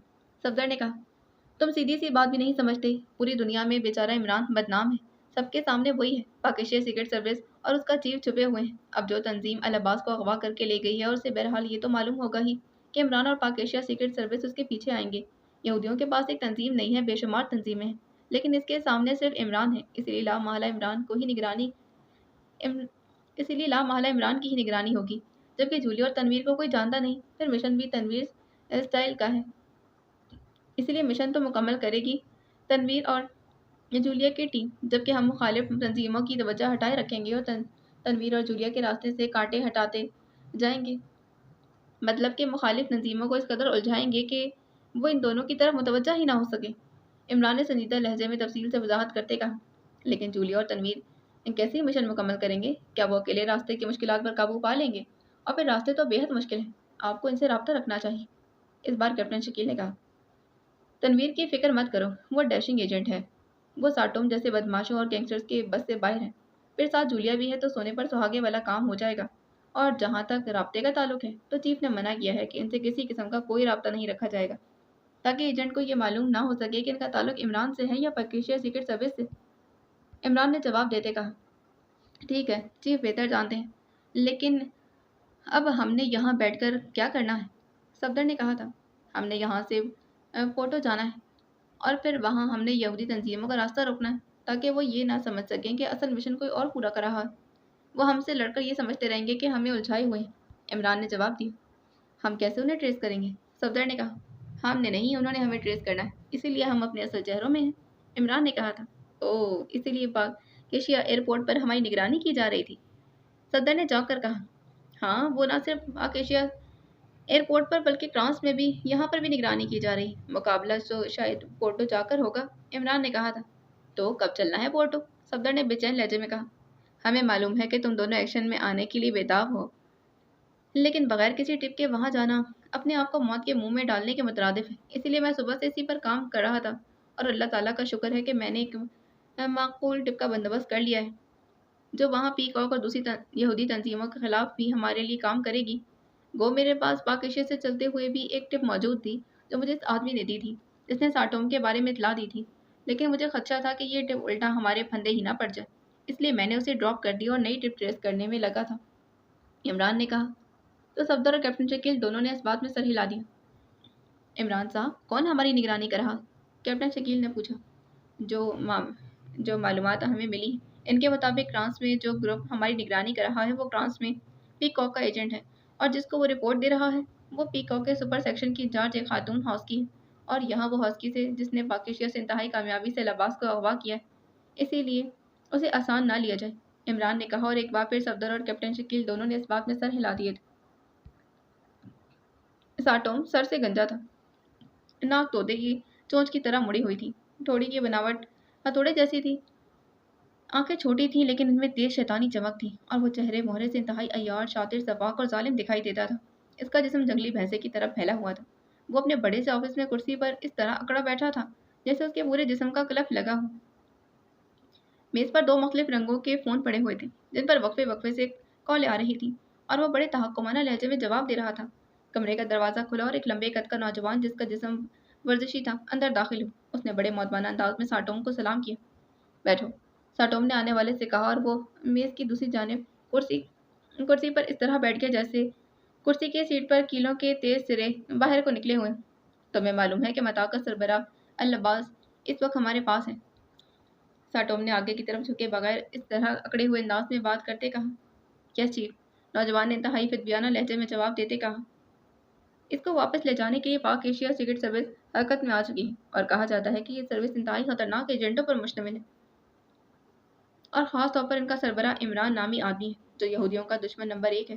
اسی لیے میں نے تمہیں کال کیا ہے کہ پورٹو سے لے کر ساٹوم جزیرے تک اور ساٹوم جزیرے سے سب جگہ ریڈ الرٹ کر دو۔ ساٹوم نے اسی طرح اکڑے ہوئے لہجے میں کہا۔ حکم کی تعمیل ہوگی چیف، نوجوان نے اٹھ کر جواب دیتے کہا، اور مزید احکامات سنو، ان کی تعمیل کرو۔ جنگی دفاعی کشتیاں پورے علاقے میں گشت کریں گی، جو کوئی اجنبی آدمی یا کشتی نظر آئے اسے اڑا دو۔ چیک پوسٹوں کو میرا یہ حکم پہنچا دو کہ کوئی ہیلی کاپٹر، کوئی ہوائی جہاز صحیح سلامت جزیرے تک نہ پہنچے۔ کسی طرف سے بھی کوئی کشتی، لانچ یا پھر بحری جہاز جس پر ساٹوم کا جھنڈا نہ لہرا رہا ہو اور جسے اچھی طرح چیک نہ کیا گیا ہو، اسے صحیح سلامت جزیرے تک نہیں پہنچنا چاہیے۔ پورے سمندر کو لاشوں سے بھر دو لیکن ساٹوم پر موجود العباس تک کوئی نہ پہنچ سکے۔ ساٹوم نے احکامات دیتے کہا۔ احکامات کی مکمل تعمیل ہوگی چیف، نوجوان نے ایک بار پھر اٹھ کر جواب دیتے کہا۔ تمہارا کیا نام ہے؟ ساٹوم نے کہا۔ یہ اس کی خاص عادت تھی کہ وہ جان بوجھ کر نام بھول جانے کا کہہ دیتا تھا۔ خادم کا نام جیری ہے چیف، نوجوان نے ایک بار پھر اٹھ کر انتہائی فدیانہ لہجے میں کہا۔ ہاں جیری، اور تم یہاں کے سیکیورٹی کے چیف ہو؟ ساٹوم نے کہا۔ آپ کی مہربانی ہے چیف، جیری نے ایک بار پھر اٹھ کر کہا۔ تو جاؤ اور جو احکامات دیے ہیں ان پر عمل کرو، اور سنو، معمولی سے کوتاہی ہوئی تو تم سمیت پوری ٹیم سیکیورٹی لاشوں میں تبدیل ہو جائے گی۔ ساٹوم نے تیز اور انتہائی درست لہجے میں کہا۔ احکامات کی تعلیم احکامات کی تعمیل ہوگی چیف، جیری نے سر جھکاتے ہوئے کہا، اور پھر مڑے بغیر الٹا چلتا ہوا دروازے سے باہر ہو گیا تھا۔ اس کے باہر جاتے ہی دروازہ خود بخود بند ہو گیا اور ساٹوم نے ہاتھ بڑھا کر فون کا ریسیور اٹھا لیا۔ ایک نمبر پریس کر دیا۔ اپ اس نے سیٹ اپ ہی ایسا رکھا ہوا تھا کہ وہ ایک نمبر پریس کرتا اور اس کی سیکرٹری کے فون پر مکمل نمبر آن ہو جایا کرتے۔ چیک پوسٹ نمبر 4 کا انچارج اینڈو بات کر رہا ہے۔ دوسری طرف سے ایک مردانہ آواز سنائی دی۔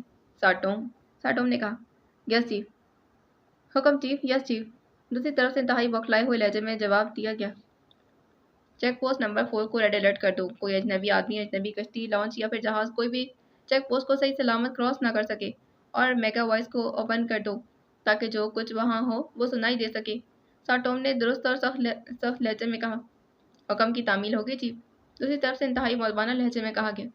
حکم نہیں، احکامات کی تعمیل کرو ورنہ تم سمیت ساری چیک پوسٹ غائب کر دی جائے گی، ساٹوم نے کہا، اور اس کے ساتھ ہی اس نے کریڈل دبا دیا، اور پھر ٹون آنے پر اس نے چیک پوسٹ نمبر 3 کو بھی ایسی ہی ہدایات دی تھی، اور اس طرح چیک پوسٹ نمبر 2 اور 1 کو بھی تفصیل ہدایات کر دی تھی ان ہدایات کے مطابق۔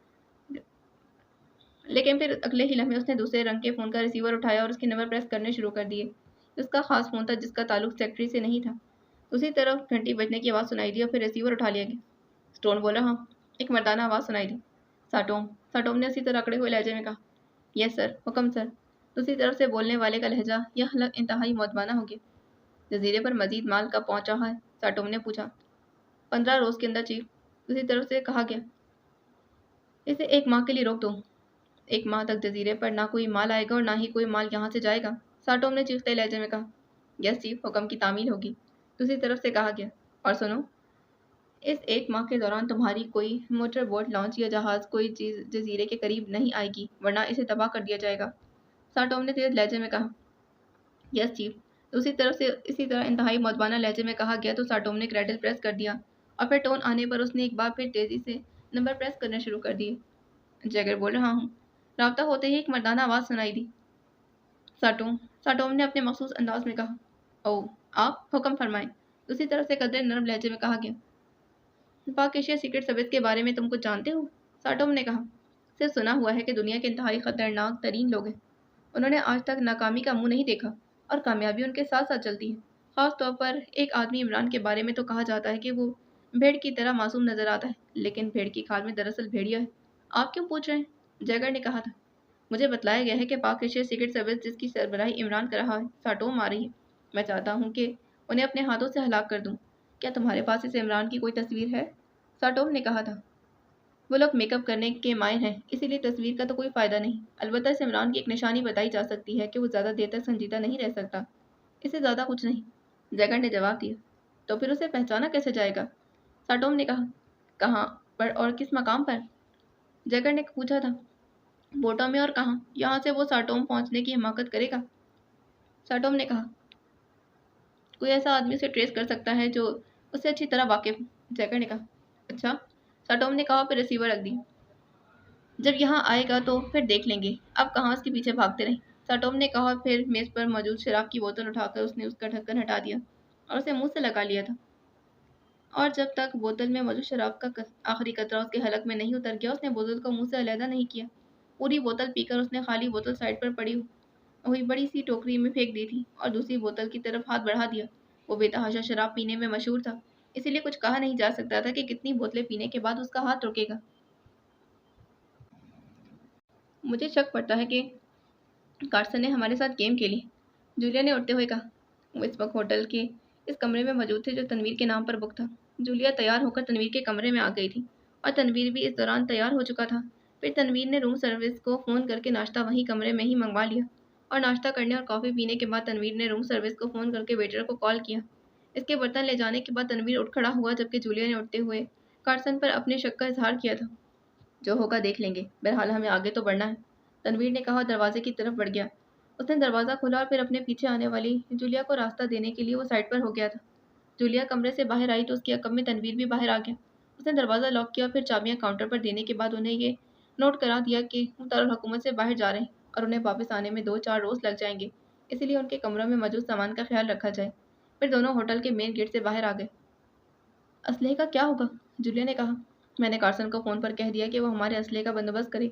اس نے وعدہ کر لیا ہے کہ میرا مطلوبہ اسلحہ کوسٹ گارڈ کی چیک پوسٹ سے کلیئر ہو جائے ہو جانے کے بعد مجھے مل جائے گا، کیونکہ یہاں کوسٹ گارڈ چیک پوسٹ اسلحہ اور منشیات چیک کرتا ہے۔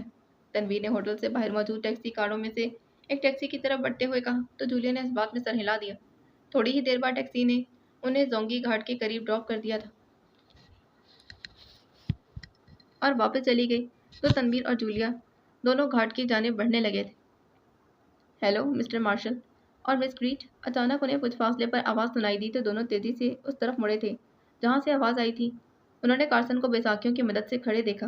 وہ فضا میں اس طرح ہاتھ ہلا رہا تھا جیسے کسی کو متوجہ کرنے کے لیے مخصوص اشارہ کیا جاتا ہے۔ یہ خود یہاں موجود ہے، آؤ، تنویر نے جولیا سے کہا اور پھر وہ دونوں مڑ کر اس کی جانب بڑھتے چلے گئے۔ ہیلو، میں یہاں اس لیے خود آپ کے استقبال کے لیے کھڑا ہوں کہ ڈبل بوٹ آپ کو اسلحہ سمیت coast guard check post cross کرنے کے بعد ملے گی، کیونکہ کوسٹ گارڈ کا چیف نیا آ گیا ہے اور اس نے یہاں بے حد سختی کر رکھی ہے۔ اس لیے ملی بھگت سے ڈبل بوٹ کو پہلے ہی چیک پوسٹ سے باہر لے جایا جاتا ہے تاکہ وہ چیک پوسٹ کی چیکنگ میں شامل نہ ہو۔ کارسن نے کہا، تو پھر ہم سے یہاں سے کس پر جائیں گے؟ تنویر نے کہا، اس کا بندوبست کر لیا ہے۔ یہاں سے ایک عام بوٹ میں جائیں گے اور چیک پوسٹ کے بعد آپ کو ڈبل بوٹ میں سوار کر دیا جائے گا اور عام بوٹ واپس آ جائے گی۔ کارسن نے کہا، ڈبل بوٹ کے کیپٹن کا کیا نام ہے؟ تنویر نے کہا، اس کا نام روشو ہے اور آپ اس پر ہر معاملے میں 100% اعتماد کر سکتے ہیں۔ کارسن نے کہا، پھر اس نے ایک طرف اشارہ کیا تو ایک آدمی تیز تیز قدم اٹھاتا ان کی جانب آ گیا تھا۔ یہ عام بوٹ کا کیپٹن جعفری ہے، یہ آپ کو ساتھ لے کر جائے گا۔ کارسن نے کہا تھا، آئیے میرے ساتھ، جعفری نے تنویر اور جولیا سے کہا اور مڑ کر گھاٹ کی طرف بڑھتا چلا گیا۔ اوکے مسٹر کارسن، پھر ملاقات ہوگی، تنویر نے کارسن کی طرف سے مخاطب ہو کر کہا۔ Wish you very good luck mister Marshall, Carson نے کہا اور تنویر سر ہلاتا ہوا جعفری کے پیچھے چل پڑا۔ جولیا نے صرف سر ہلانے پر اکتفا کیا اور مڑ کر تنویر کے پیچھے چل پڑی۔ تھوڑی دیر بعد وہ ایک اسپیڈ بوٹ میں بیٹھے بین الاقوامی سمندر کی طرف جا رہے تھے۔ آپ تفریح کے لیے ادھر آئے ہیں کیونکہ بین الاقوامی سمندر میں ویل دکھنے میں آتی ہے، جعفری نے ان دونوں سے کہا تو ان دونوں نے اس بات میں سر ہلا دیے تھے۔ کچھ دیر بعد ہی چیک پوسٹ آ گئی اور ان کی بوٹ کو روک لیا گیا۔ بوٹ کی تلاشی کے ساتھ ساتھ جولیا اور تنویر کی بھی تلاشی لی گئی۔ ان سے پوچھا بھی گیا کہ وہ ادھر کیوں جا رہے ہیں۔ اس کا جواب انہوں نے وہی دیا جو وہ جعفری نے انہیں پہلے ہی بتا دیا تھا، چنانچہ انہیں آگے جانے کی اجازت دے دی گئی۔ تم اکیلے واپس جاؤ گے تو کیا تم سے پوچھا نہیں جائے گا؟ تنویر نے جعفری سے کہا، یہ چیکنگ نارمل ہے، اصل مسئلہ تو اسلحہ اور منشیات کا ہے، واپسی پر مجھے سرے سے ہی روکا ہی نہیں جائے گا، جعفری نے کہا۔ پھر اس نے بوٹ کا رخ بدلا۔ تھوڑی دیر بعد انہیں دور سے سمندر میں اچکولے کھاتی ڈبل بوٹ نظر آ گئی تھی۔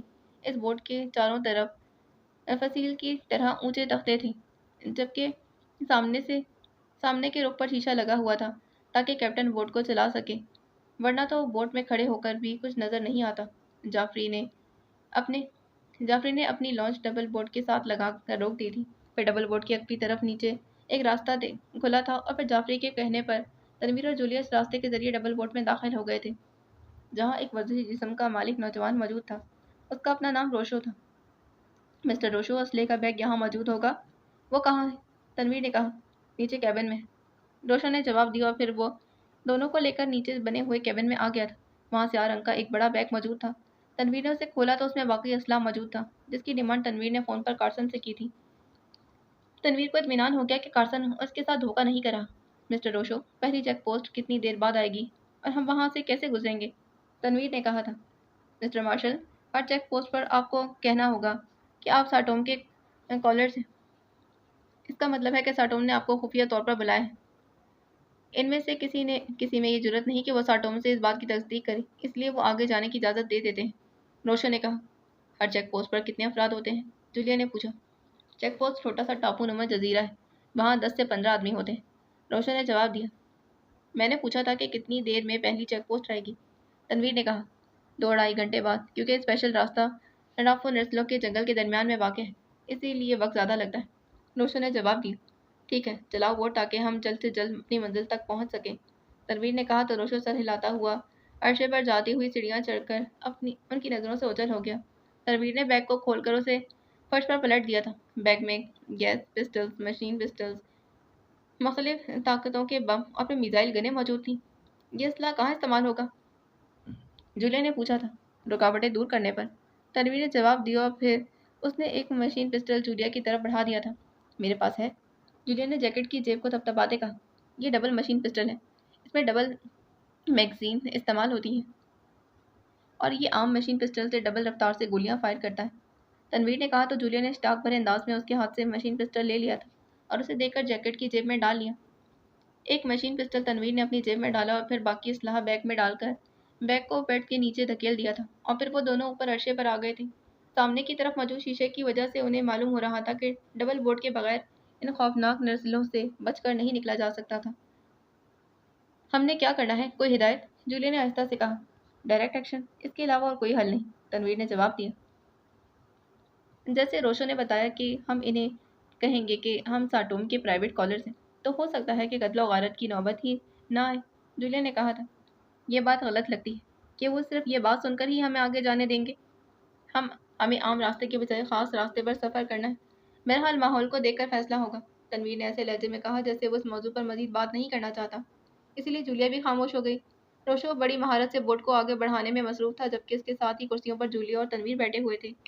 क्या चेक पोस्ट वाले नहीं पूछेंगे कि हम डबल बोट में खसूसी रास्ते पर क्यों सफ़र कर रहे हैं? तनवीर ने रोशो से मुखातिब होकर कहा। नहीं, ऐसी बातें वो नहीं पूछते। वो सिर्फ ये जानना चाहते हैं कि हम सारडोम क्यों जा रहे हैं और हमारा मकसद क्या है और हम दरअसल कौन हैं। रोशन ने जवाब दिया। तो क्या वहाँ जजीरे पर जाना पड़ता है? जूलिया ने कहा था। ये उनकी मर्जी पर मुनहसर है। वो चाहे तो यहाँ बोट में चंद बातें करके आपको आगे जाने की इजाज़त दे दें या आपको तफसीली इंटरव्यू के लिए जजीरे पर ले जाएं। रोशन ने जवाब देते कहा। कौन फैसला करेगा? तनवीर ने पूछा था। चेक पोस्ट इंचार्ज, वो कोई भी हो सकता है, रोशन ने जवाब देते हुए कहा। क्या वो कोई निशानी देंगे कि बाद में आने वाली चेक पोस्टों पर हमें रोका ना जाए? तनवीर ने कहा। नहीं, हर चेक पोस्ट इंचार्ज अपनी मर्जी का मालिक है, चाहे आगे जाने दे चाहे वो वापस भेज दे। रोशन ने कहा। वो तुमसे नहीं पूछेंगे कि तुम उन्हें डबल बोट में क्यों लेकर आ रहे? तनवीर ने कहा था। नहीं जनाब, हमें तो मुआवजे से गर्ज है। जैसे यह डबल बोट में बैठकर नस्लों से गुजरते हुए ज़्यादा लुत्फ उठाते हैं, रोशन ने जवाब देते कहा और फिर तकरीबन निस घंटे बाद रोशन ने ऐलान कर दिया कि पहली चेक पोस्ट करीब आ रही है और ज़्यादा से ज़्यादा 15 मिनट बाद डबल बोट वहाँ पहुँच जाएगी। ठीक है, तनवीर ने बड़े इत्मीनान और पुरअतमाद लहजे में जवाब दिया, जबकि जूलिया के चेहरे पर हल्की सी परेशानी के तासुरात उभर आए थे। लेकिन उसने कोई बात ना की और फिर वाकई 15 मिनट के मजीद सफ़र के बाद बोट की रफ्तार यखलक कम हो गई थी। अब सामने एक छोटा जजीरा नज़र आ रहा था, जिसके घाट पर 4-5 स्पीड बोट्स और 2 डबल बोट्स मौजूद थीं और वहाँ मशीन गनों से मुसल्लह 8 के करीब अफराद खड़े हुए थे। इन सब की नज़रें तनवीर और जूलिया की डबल बोट पर जमी हुई थीं। रोशन ने बोट को घुमाकर उसका अगबी हिस्सा जजीरे के साथ लगा दिया था और फिर एक बटन दबाने पर अगबी तरफ से रास्ता खुल गया। अभी ये लोग आ जाएंगे, रोशन ने कहा और फिर चंद मिनट बाद ही मशीन गनों से मुसल्लह अफराद अगबी रास्ते से कश्ती में दाखिल हो गए थे। ये तीनों अपने अंदाज में आम से बदमाश नजर आ रहे थे। उनकी बड़ी बड़ी मूछें साइडों पर लटकी हुई थी और आंखों में तेज सुर्खी थी। कौन हो तुम और क्यों इधर आए? आने वालों में से एक ने आगे बढ़कर तनवीर और जूलिया से मुखातिब होकर इंतहाई दुरुस्त लहजे में कहा। होश में रहकर बात करो, अगर इस लहजे में बात की तो बत्तीसी निकाल दूंगा, समझे? बोलने वाले का लहजा इस कदर दुरुस्त था कि तनवीर हत्थे से ही उखड़ गया। तुम हमें धमकियाँ दोगी? तुम्हारी ये जुर्रत? इस बदमाश ने चीखते कहा। फिर चीख रहे हो? नॉनसेंस। जानते हो कि मैं कौन हूँ? मैं साटोम का प्राइवेट कॉलर हूँ और मैं बता दूंगा साटोम को कि तुमने मुझ पर शाउट किया था। तनवीर ने भी जवाब में चीखते कहा। ओह, तो ये बात है, इसलिए अकड़ रहे हो? ठीक है, कराओ चीफ से मेरी बात और जजीरे पर चलो, उस आदमी ने कहा। हाँ चलो, मैं कराता हूँ बात, तनवीर ने जवाब दिया था। चलो आगे बढ़ो और सुनो, तुम यही रोकोगे? इस आदमी ने तनवीर और जूलिया को आगे बढ़ने का कहने के बाद रोशो को वहीं रहने का हुक्म दिया और फिर तनवीर और जूलिया दोनों डबल बोर्ड से निकलकर जजीरे पर पहुंच चुके थे। ये छोटा सा टापू नुमा जजीरा था, जहाँ एक बड़ा सा मकान बना हुआ था, जिसके बरामदे में 5-6 अफराद खड़े थे और ये सब मशीन गनों से मुसल्लह थे। तनवीर और जूलिया के पीछे तीनों आदमी चल रहे थे। इन्हें ऊपर क्यों लाया गया है फ्रेड? बरामदे में खड़े अफराद में से एक ने ऊंची आवाज़ में चीखते कहा। इनका कहना है कि ये चीफ के प्राइवेट कॉलर्स हैं। तनवीर के अकब में मौजूद एक आदमी ने ऊंची आवाज़ में जवाब देते कहा। तो फिर जाने देना था, यहाँ क्यों लेकर आए? इसी आदमी ने हैरत भरे लहजे में कहा। चेकिंग हो जाए तो बेहतर है, इस आदमी जिसका नाम फ्रेड लिया गया था ने जवाब देते कहा। इस दौरान तनवीर और जूलिया दोनों बरामदे तक पहुंच चुके थे। इधर कमरे में चलो, अकब में आने वाले में से फ्रेड ने कहा और दाएं हाथ पर मौजूद एक कमरे की तरफ इशारा कर दिया। होशियार, तनवीर ने कमरे के दरवाजे पर पहुंचते ही कहा। इसका हाथ गैर महसूस अंदाज में कोट की जेब में चला गया। जूलिया भी तनवीर का मकसद समझ गई थी। चनाचा उसने भी जैकेट की जेब में हाथ डाल लिया और फिर कमरे के दरवाजे पर पहुंचते ही दोनों बिजली की तेजी से पलटे। उसी वक्त इनके पीछे आने वाले तीनों अफराद भी बरामदे में मौजूद बाकी अफराद के पास पहुंच चुके थे, और फिर इनसे पहले वो संभलते या तनवीर जूलिया के इस तरह अचानक पलटने का मकसद समझते। तनवीर और जूलिया दोनों के हाथ जेबों से बाहर आए तो उनके हाथों में डबल मशीन पिस्टल्स मौजूद थे, और इसके साथ ही तड़तड़ाहट की तेज आवाज़ों के साथ बरामदा इंसानी चीखों से गूंज उठा था। इन पर जूलिया और तनवीर की तरफ से गोलियों की बारिश हो चुकी थी। वो सब नीचे गिरकर मुसलसल तड़प रहे थे। तुम ख्याल रखो, मैं चेक करता हूँ, तनवीर ने कहा, और उसके साथ ही तेजी से मुड़कर वो कमरे के अंदर चला गया, जबकि जूलिया हाथ में मशीन पिस्टल्स पकड़े बड़े चौकन्ना अंदाज में खड़ी थी। थोड़ी ही देर बाद तनवीर बरामदे के मुखालिफ सिमत में मौजूद दरवाजे से बाहर आ गया। अब यहाँ और कोई आदमी नहीं है, आओ हमें आगे बढ़ना है, तनवीर ने कहा, और फिर वो तकरीबन दौड़ता इस तरफ बढ़ने लगा जिधर से वो वहां पहुंचे थे। थोड़ी देर बाद वो एक बार फिर डबल बोट में पहुंच गए। रोशो ने इस तरह आते देख हैरत से उछल पड़ा। मैंने फायरिंग की आवाज़ें सुनी थी, रोशो ने हैरत भरे लहजे में कहा। हाँ, हमने फायरिंग की थी, चलो आगे जल्दी, तनवीर ने कहा। तो क्या आप लोगों ने इन सबका खात्मा कर दिया? रोशो ने ऐसे लहजे में कहा जैसे उसे यकीन ना रहा। मैं कह रहा हूँ कि जल्दी से आगे चलो, अभी कितनी चेक पोस्टें और आनी चाहिए, अभी कितनी चेक पोस्टें और आनी है, जल्दी करो, तनवीर ने कहा। मैं नहीं जा सकता, वो मुझे मार डालेंगे, मैं वापस जाऊंगा, वापस, रोशो ने तेज लहजे में कहा। ठीक है, फिर तुम्हें भी लाश में तब्दील करना पड़ेगा, तनवीर ने मशीन पिस्टल निकालकर रोशो की तरफ उसका रुख करते कहा। उसके लहजे में सफाकी का अंसर नुमाया था। नहीं नहीं, मुझे मत मारो, मैं चलता हूँ, मुझे मत मारो, रोशो ने ताई घबराए लहजे में कहा। तो चलो जल्दी, वरना, तनवीर ने तेज लहजे में कहा था। तो रोशो ने बोट का अगवी दरवाज़ा बंद किया और फिर बोट के इंजन को स्टार्ट करके उसने उसे एक झटके से आगे बढ़ा दिया था। सुनो रोशो, तुम्हें परेशान होने की ज़रूरत नहीं, तुम्हारी हिफाजत की जाएगी, लेकिन अगर तुमने कोई गलत हरकत की तो फिर तुम्हारी लाश भी किसी को नहीं मिलेगी, जूलिया ने कहा। अब तुम भी मारे जाओगे, क्योंकि बाकी चेक पोस्टों को पहले ही चेक पोस्ट पर होने वाले कत्ल वारत की इतला मिल चुकी होगी, और अब वो तुम्हारे खात्मे के लिए तैयार खड़े होंगे, रोशो ने कहा। तो तनवीर और जूलिया दोनों चौंक पड़े। ये कैसे हो सकता है? तनवीर ने कहा था, हर चेक पोस्ट पर ऐसे आलात नस्ब हैं जिनमें एक चेक पोस्ट से दूसरी चेक पोस्ट को बखूबी चेक किया जा सकता है। स्क्रीन पर तमाम मनाजिर भी चेक हो सकते हैं, मुझे एक चेक पोस्ट वाले ने खुद बताया था, रोशो ने कहा।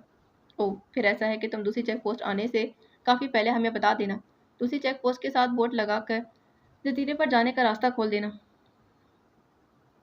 इससे पहले कि वो हम तक पहुंचे हमें उन तक पहुंचना चाहिए, तनवीर ने कहा। जैसा आप सोच रहे हैं ऐसा नहीं है, पहली चेक पोस्ट सादा सी थी, जबकि दूसरी और तीसरी चेक पोस्टों में साइंसी हिफाजती इंतजाम भी हैं, और जो कोई ज़बरदस्ती वहां दाखिल हो तो उसे फ़ौरन खुद ब खुद हिट कर दिया जाता है, रोशन ने जवाब दिया। तुम्हें ये सब तफसील का इल्म कैसे हुआ? तनवीर ने कदरे मशकूक लहजे में कहा। मैं काफ़ी अरसे से इन चेक पोस्टों को बतौर खुद गार्ड काम कर चुका हूँ, फिर मैंने ये काम छोड़ दिया और कार्सन साहब के पास चला गया, इसीलिए तो ऐसे लोग मुझे जानते हैं, और मैं ये खसूसी रास्ता भी जानता हूँ, वरना अगर मेरी जगह तुम बोट चलाओ तो चंद लम्हों में ना चला सको और बोट अरफा नस्लों की जड़ों में फंसकर उलट जाएगी, रोशन ने तफसील बताते कहा। जैसा मैं कह रहा हूँ वैसा ही करना, बाकी मैं संभाल लूंगा, और मार्गरीट, तुमने यहीं रहना है ताकि ख्याल रखा जा सके, तनवीर ने पहले रोशा और फिर जूलिया से मुखातिब होकर कहा। साथ ही उसने सर को हरकत देख साथ ही उसने सर को हरकत देकर रोशो की तरफ इशारा किया था। ओके, जूलिया ने उसके इशारे को समझते कहा, क्योंकि अब ये बात तो जूलिया भी समझती थी कि रोशो किसी भी वक्त उनसे गद्दारी कर सकता है, इसलिए उसका ख्याल रखना ज़रूरी भी हो गया था। फिर तकरीबन एक डेढ़ घंटे बाद रोशो ने दूसरी चेक पोस्ट के करीब आने का ऐलान कर दिया। थोड़ी देर बाद उसने बोट की रफ्तार कम कर दी। अब सामने पहले जैसा एक और टापू नमा जजीरा नजर आ रहा था, जिस पर लोग चलते फिरते दिखाई दे रहे थे। रोशो ने तनवीर की हिदायत के मुताबिक बोट घुमाकर उसका अगवी हिस्सा जजीरे के साथ लगा दिया था, और फिर एक बटन दबते ही सड़क की आवाज़ के साथ ही अगवी रास्ता खुल गया था। तनवीर तेजी से दौड़ता हुआ इस रास्ते से जजीरे पर चढ़ गया था। रुक जाओ, कौन हो तुम? सामने से आने वाले दो मुसल्लह अफराद ने यकलक हाथों में पकड़ी मशीन गनें उनकी तरफ सीधी करते चीख कर कहा। उनके चीखने की वजह से इर्द गिर्द मौजूद दूसरे मुसल्लह अफराद भी यकलक उनकी तरफ मुतवज्जा हो गए। तुम्हारा इंचार्ज कौन है? तनवीर ने चीख कर और खासी सख्त लहजे में कहा। मैं हूँ इंचार्ज, बिजनेस। तुम कौन हो और क्यों इधर आए? अचानक दाएं हाथ की तरफ से एक लंबे कद वाला आदमी आगे बढ़ा था। मेरा नाम मार्शल है और ये मेरे साथ मार्गरेट है, हम सार्ट टॉम के प्राइवेट कॉलर्स हैं, तनवीर ने तेज लहजे में जवाब देते कहा। पहली चेक पोस्ट वालों को तुमने क्लियर किया है? ला महला चीफ की सेक्रेटरी से तुम्हारे बारे में तस्दीक भी कराई होगी, इनका सर्टिफिकेट कहाँ है? प्रिंस ने तेज लहजे में कहा। इस दौरान तकरीबन 6 अफराद वहां पहुंच गए थे और इनकी तादाद 11 हो गई थी। ये दो अफराद में मौजूद ये दो अतराफ में मौजूद थे, तनवीर के दाएं और बाएं। हाँ, सर्टिफिकेट तो मौजूद है, तन्वी ने बड़े इत्मीनान भरे लहजे में कहा था और कोट की जेब में हाथ डालने लगा कि रेट की आवाज़ें उसकी उस तरफ से सुनाई दी जिधर बोट मौजूद थी। ये बातें सुनते ही वहां मौजूद तमाम अफराद चौंक कर उस तरफ देखने लगे जिधर से फायरिंग की आवाज़ सुनाई दी थी। इस तरह की तवज्जो तनवीर से हट गई थी और तनवीर ने लम्हे में भरपूर फ़ायदा उठा लिया। जेब से मशीन पिस्टल निकालकर उसका रुख उनकी तरफ करके ट्रिगर दबा दिया था। इसके साथ ही उसका हाथ बिजली की तेज़ी से घूम रहा था।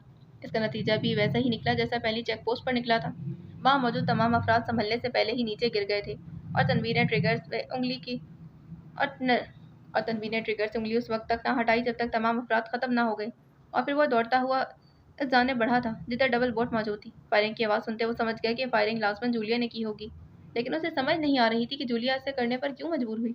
रोशो की मौत के बाद डबल बोट को आगे ले जाना एक मसला बन जाएगा और फिर वो जैसे ही डबल बोट में पहुंचा तो ये देखकर ठिठक गया कि रोशो बड़े इत्मीनान भरे अंदाज में अपनी मखसूस कुर्सी पर बैठा हुआ था।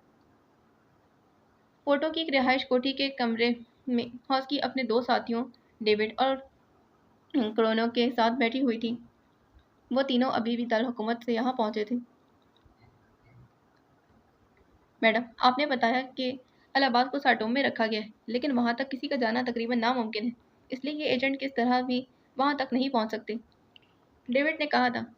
हाँ, मैंने जो मालूमात हासिल की हैं उनके मुताबिक ये वाकई नामुमकिन है और चीफ बॉस ने बेहतरीन फैसला किया है, लेकिन ये एजेंट भी बेहद खतरनाक है। अब देखो ना, इन्हें पाकिस्तान में बैठे बैठे मालूम हो गया कि इलाहाबाद को कहाँ रखा गया है, हालांकि हमारे बॉस को भी मालूम नहीं। हॉस्की ने कहा था।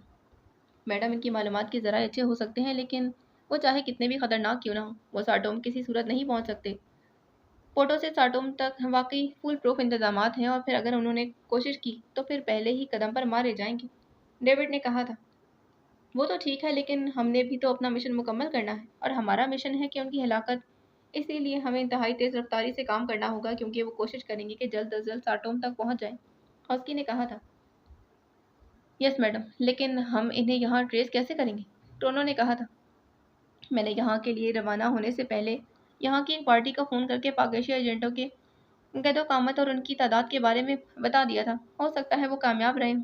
मैं मालूम करती हूँ, हॉस्की ने कहा और सामने पड़े फ़ोन का रिसीवर उठाकर उसने तेज़ी से नंबर प्रेस करने शुरू कर दिए। रॉस को बोल रहा हूँ। राब्ता होते ही दूसरी तरफ से भारी मर्दाना आवाज़ सुनाई दी। हॉस्की बोल रही हूँ, हॉस्की ने कहा था। यस मैडम, आपका काम हो चुका है। आपके मतलूबा अफराद को चेक कर लिया गया है और वो हमारी निगरानी में है। रास्को ने जवाब दिया। ओह, कहाँ है वो? हॉस्की ने चौंक कर पूछा। मैडम, आप मुझे 5 मिनट बाद दोबारा फ़ोन करें, मैं ताज़ा तरीन इत्तलात देता हूँ। रॉस्को ने कहा था। ठीक है, मैं 5 मिनट बाद दोबारा फ़ोन करूँगी, हॉस्की ने कहा और रिसीवर रख दिया था। चलो तैयार हो जाओ, हमने इनका फौरी शिकार खेलना है, हॉस्की ने मुसरत भरे लहजे में कहा और डेविड और क्रोनो दोनों ने इस बात में सर हिला दिए थे। और फिर 5 मिनट बाद ही हॉस्की ने एक बार फिर रिसीवर उठाया और नंबर प्रेस कर दिए। रॉस्को बोल रहा हूँ। दूसरी तरफ से रॉस्को की आवाज़ सुनाई दी। हॉस्की बोल रही, हॉस्की ने कहा। यस मैडम, इस वक्त वो तीनों बंदरगाह के मारूफ क्लब रेड एरो के हॉल में मौजूद है। दूसरी तरफ से कहा गया। इनकी रिहाइश कहाँ है? क्या किसी होटल में या फिर प्राइवेट कोठी में? हॉस्की ने कहा था। इस बारे में तफसील का इल्म मेरे ख़ास आदमी बोर्नो को है। इसका नंबर नोट कर लें, मैं उसे फ़ोन करके कह देता हूँ कि आपसे मुकम्मल तावन करें। आप 5 मिनट बाद उसे फ़ोन कर लें। दूसरी तरफ से कहा गया और उसके साथ ही एक फ़ोन नंबर बता दिया गया। राब्ता ख़त्म हो गया तो हॉस्की ने रिसीवर रख दिया। आप इनकी रिहाइश गाह पर छापा मारना चाहती हैं? डेविड ने कहा था। हाँ, वो ख़तरनाक एजेंट है, आम आदमी नहीं कि आसानी से मारे जाएं। फिर ज़रूरी नहीं कि रॉस्को ने दुरुस्त आदमी चेक किए और यहाँ का इंतज़ाम ऐसा है कि यहाँ खुलेआम लोगों को हिलाक करने के बाद आप पुलिस से बच नहीं सकते। हॉस्की ने जवाब दिया। तो आप चेक करना चाहती हैं जिन्हें रॉस्को ने ट्रेस किया है वो असल आदमी है या नहीं? रोनर ने कहा और हॉस्की ने इस बात में सर हिला दिया। फिर तकरीबन 5 मिनट बाद हॉस्की ने एक बार फिर रिसीवर उठाया और रॉस्को के बताए हुए नंबर प्रेस करने शुरू कर दी। बोर्नो बोल रहा हूँ। राब्ता कायम होते ही एक कदरे सख्त मर्दाना सी आवाज़ सुनाई दी। हॉस्की बोल रही हूँ। रॉस्को ने तुम्हें फ़ोन किया होगा, हॉस्की ने कहा। ओह यस मैडम, हुक्म फरमाएं। उसी तरफ से इस बार भी मुअद्दबाना लहजे में कहा गया। जिन लोगों को आपने ट्रेस किया है उनकी रिहाइश कहाँ है? हॉस्की ने पूछा था। डॉन कॉलोनी की कोठी नंबर 12 ए में मैडम, बोर्नो ने जवाब देते कहा। कितने अफराद हैं? हॉस्की ने पूछा। ये 3 अफराद हैं और तीनों एशियाई हैं, बोर्नो ने जवाब दिया। तो हॉस्की बेख्तियार चौंक पड़ी। क्या वो यहाँ भी एशियाई चेहरों में है? हॉस्की ने कहा। यस मैडम, वो एशियाई चेहरों में हैं और उनके नाम भी एशियाई हैं। इमरान, सफदर और शकील उनके नाम हैं। बोर्डो ने जवाब देते कहा। इनकी कार्रवाई क्या है? ये क्या करते फिर रहे हैं? हॉस्की ने पूछा। इनकी फ़ोन कॉल्स टैप की गई हैं। ये तीनों अफराद साटोम जजीरे के बारे में मालूमात हासिल करते फिर रहे हैं और उनकी कोशिश है कि उन्हें कोई ऐसा आदमी मिल जाए जो उनकी मुलाकात चीफ साटोम से करवा सके, लेकिन अभी तक तो उन्हें अपने मकसद में कामयाबी नहीं हुई। बोर्डो ने जवाब देते कहा। वो किस वक्त अपनी रिहाइश गाह पर इम्कानी तौर पर पहुंच सकते हैं? हॉस्की ने पूछा था। क्या कहा जा सकता है मैडम, फिलहाल तो बंदरगाह के क्लब में मौजूद है। बोर्डो ने जवाब दिया। अच्छा, हम इनकी रिहाइश गाह को घेर रहे हैं। जब ये लोग अपनी रिहाइश गाह का रुख करें तो तुमने मुझे सेल फोन पर इतला देनी है, हॉस्की ने कहा था। यस मैडम, आप अपना सेल नंबर बता दें, बोर्डो ने जवाब दिया था। हॉस्की ने अपना सेल नंबर उसे बता दिया था। ओके, हम तुम्हारी तरफ से इतला के मुंतज़िर रहेंगे, हॉस्की ने कहा और फिर रिसीवर रख दी। हमने इन लोगों को जिंदा पकड़ना है, हॉस्की ने कहा। क्यों मैडम, ऐसे खतरनाक एजेंटों को तो फौरी हिलाक कर देना चाहिए, डेविड ने चौंक कर कहा। हम इन्हें बेहोश करके स्पेशल पॉइंट पर रॉड्स में जगड़ देंगे और तुम्हें मालूम है ना, ये रॉड्स ये लोग खोल नहीं सकते और ना ही तोड़ सकते हैं। इसके बाद उनके बाकी साथियों के बारे में उनसे मालूमात हासिल कर लेंगे, ऑस्की ने कहा। लेकिन मैडम, एक आदमी को छुड़ाने के लिए 3 अफराद काफ़ी हैं। अब 10-12 अफराद क्या कर सकते हैं? क्रोनो ने कहा था। तुमने मामलात पर गौर नहीं किया। ये लोग तरबियत याफ्ता एजेंट और लाजमन मेकअप के माहिर भी होंगे, लेकिन उन्होंने पाक एशिया से आने के बाद अब तक कहीं भी मेकअप नहीं किया, वरना ये लोग आसानी से ऐसा कर सकते थे। इसका क्या मतलब है? इसका मतलब वाज़ेह निकलता है कि ये लोग जानबूझकर अपनी असल शक्लों में आए हैं ताकि उन्हें फ़ौरन शनाख्त कर लिया जाए, हॉस्की मुसलसल बोल रही थी। लेकिन उससे इन्हें क्या फ़ायदा होगा मैडम, डेविड ने कहा। उसके और क्रोनर दोनों के चेहरों पर हैरत की तासुर नुमायाँ। फ़ायदा इन्हें नहीं बल्कि इनके साथियों को होगा जो असल में अल-अब्बास के खिलाफ काम कर रहे होंगे। ये तो हमें उलझाने का काम कर रहे हैं, इसीलिए इनसे मालूम करना ज़रूरी है ताकि इनसे इनके साथियों का पता चलाया जा सके और फिर उन्हें रोका जा सके, हॉस्की ने कहा। तो इस बार डेविड और क्रोनर दोनों ने सर अस्बात में हिला दिए थे। तनवीर हैरत भरी नज़रों से रोशो को देख रहा था कि जूलिया नीचे कैबिन से ऊपर अर्शे पर आती दिखाई दी। यहाँ फायरिंग हुई, किसने की थी? तनवीर ने कदरे गुस्सीले लहजे में कहा। मैंने की थी। शार्क ने कश्ती पर हमला कर दिया था। उसे हिलाक करना ज़रूरी था, वरना कश्ती टूट जाती और हमारा मिशन अधूरा रह जाता। जूलिया ने अर्शे पर आकर बड़े इत्मीनान भरे लहजे में जवाब दिया। ओह, तो ये बात थी। तुम्हारी फायरिंग ने मुझे भी बेहद फ़ायदा पहुंचाया। अब निकलो यहाँ से। तनवीर ने मुस्कुराते कहा। क्या हुआ यहाँ? जूलिया ने चौंक कर पूछा था। वही जो साबका चेक पोस्ट पर हुआ था, तनवीर ने जवाब दिया। तो जूलिया ने मुस्कुराते सर इस बात में हिला दिया था। अब चलें साहब, रोशन ने बोट का इंजन स्टार्ट करते कहा। हाँ चलो, लेकिन क्या तुम इन चेक पोस्टरों से बचकर नहीं निकल सकते? तनवीर ने कुर्सी पर बैठते कहा। नहीं साहब, जैसे ही हमने ये रास्ता छोड़ा, किसी न किसी चेक पोस्ट से हम चेक हो जाएंगे और फिर फौरी तौर पर मिसाइल मारकर हमारी बोट को समंदर में ही तबाह कर दिया जाएगा, रोशन ने बोट को आगे बढ़ाते कहा। यहाँ हम नज़र नहीं आ रहे, वहाँ कैसे नज़र आएंगे? तनवीर ने उसीले लहजे में कहा। इसलिए कि हम नर्सलों में चल रहे हैं, हम खुले समंदर में नहीं हैं। नर्सलों राफा से बाहर निकलते ही हम ओपन हो जाएंगे और फिर मारे जाएंगे, रोशन ने जवाब देते कहा। ठीक है, अब मजीद क्या किया जा सकता है? ऐसे ही सही, अगर इन लोगों की मुकद्दर में मेरे हाथों मरना है तो फिर क्या किया जा सकता है? तनवीर ने कदरे ऊंची आवाज़ में बड़बड़ाते कहा। तुम्हें परेशान होने की ज़रूरत नहीं, मैं तुम्हें तुम्हारे मिजाज के मुताबिक एक्शन लेने की इजाज़त दे दूंगी, तो फिर जो होगा देखा जाएगा, जूलिया ने मुस्कुराते कहा। तो तनवीर भी बजाय गुस्सा खाने के बेख्तियार मुस्कुरा दिया। तुम ठीक कहती हो, लेकिन हर बार अच्छा नहीं होता, कभी बुरा भी हो जाता है और ऐसा किसी भी वक्त हो सकता है। इसलिए अब तीसरी चेक पोस्ट पर मुझे कवरिंग देनी है ताकि मामलात हमारे साथ रहें, तनवीर ने कहा था। वो साइंसी आलात कहाँ कहाँ गए, रोशो, जिसका जिक्र तुमने किया था कि एक चेक पोस्ट से दूसरी चेक पोस्ट को चेक किया जा सकता है? तनवीर ने कहा। जनाब, वो आलात ज़रूरत के वक्त ही ऑन किए जाते हैं, अलबत्ता रूटीन में तो मामला चलते ही रहते हैं, रोशो ने जवाब देते कहा। जजीरा चौथी चेक पोस्ट पर से दूर है या फिर साथ ही है? तनवीर ने कहा। तकरीबन 20 नॉट यानी बहरी मील के फासले पर है, रोशन ने जवाब देते कहा। क्या तीसरी चेक पोस्ट पर भी वैसे ही मामलात होंगे जैसे पहली 2 चेक पोस्टों पर थे? क्या तुम कभी इन चेक पोस्टों पर गए हो? तनवीर ने पूछा। मैंने पहले भी आपको बता दिया कि मैं यहाँ काम कर चुका हूँ, इसलिए मुझे यहाँ के बारे में सब कुछ मालूम है। तीसरी और चौथी चेक पोस्ट आपके लिए भारी पड़ सकती है, रोशन ने जवाब देते कहा। वो कैसे? तनवीर ने चौंक कर पूछा।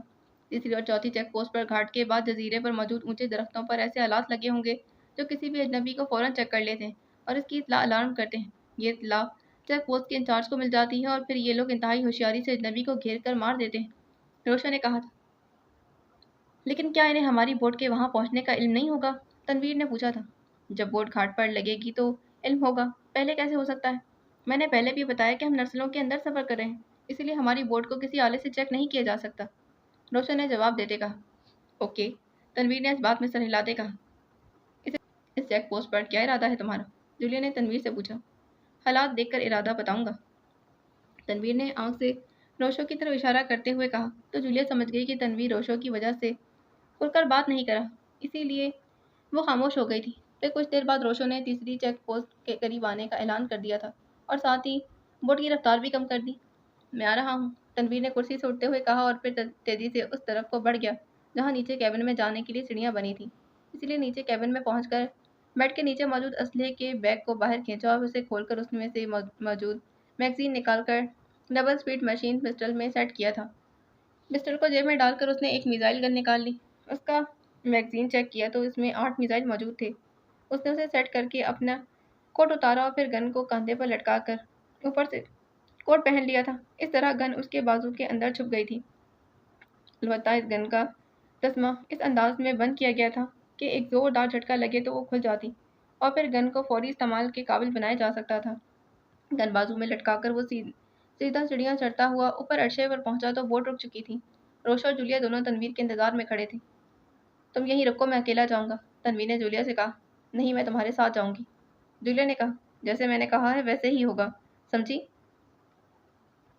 तुम्हारी यहाँ ज़रूरत है, तुम्हें वहाँ साथ ले जाने से मैं खुद भी फंस जाऊंगा, तनवीर ने इंतहाई दुरुस्त लहजे में कहा और उसके साथ ही अगवी रास्ते में से घाट पर से वो पहुंच गया था।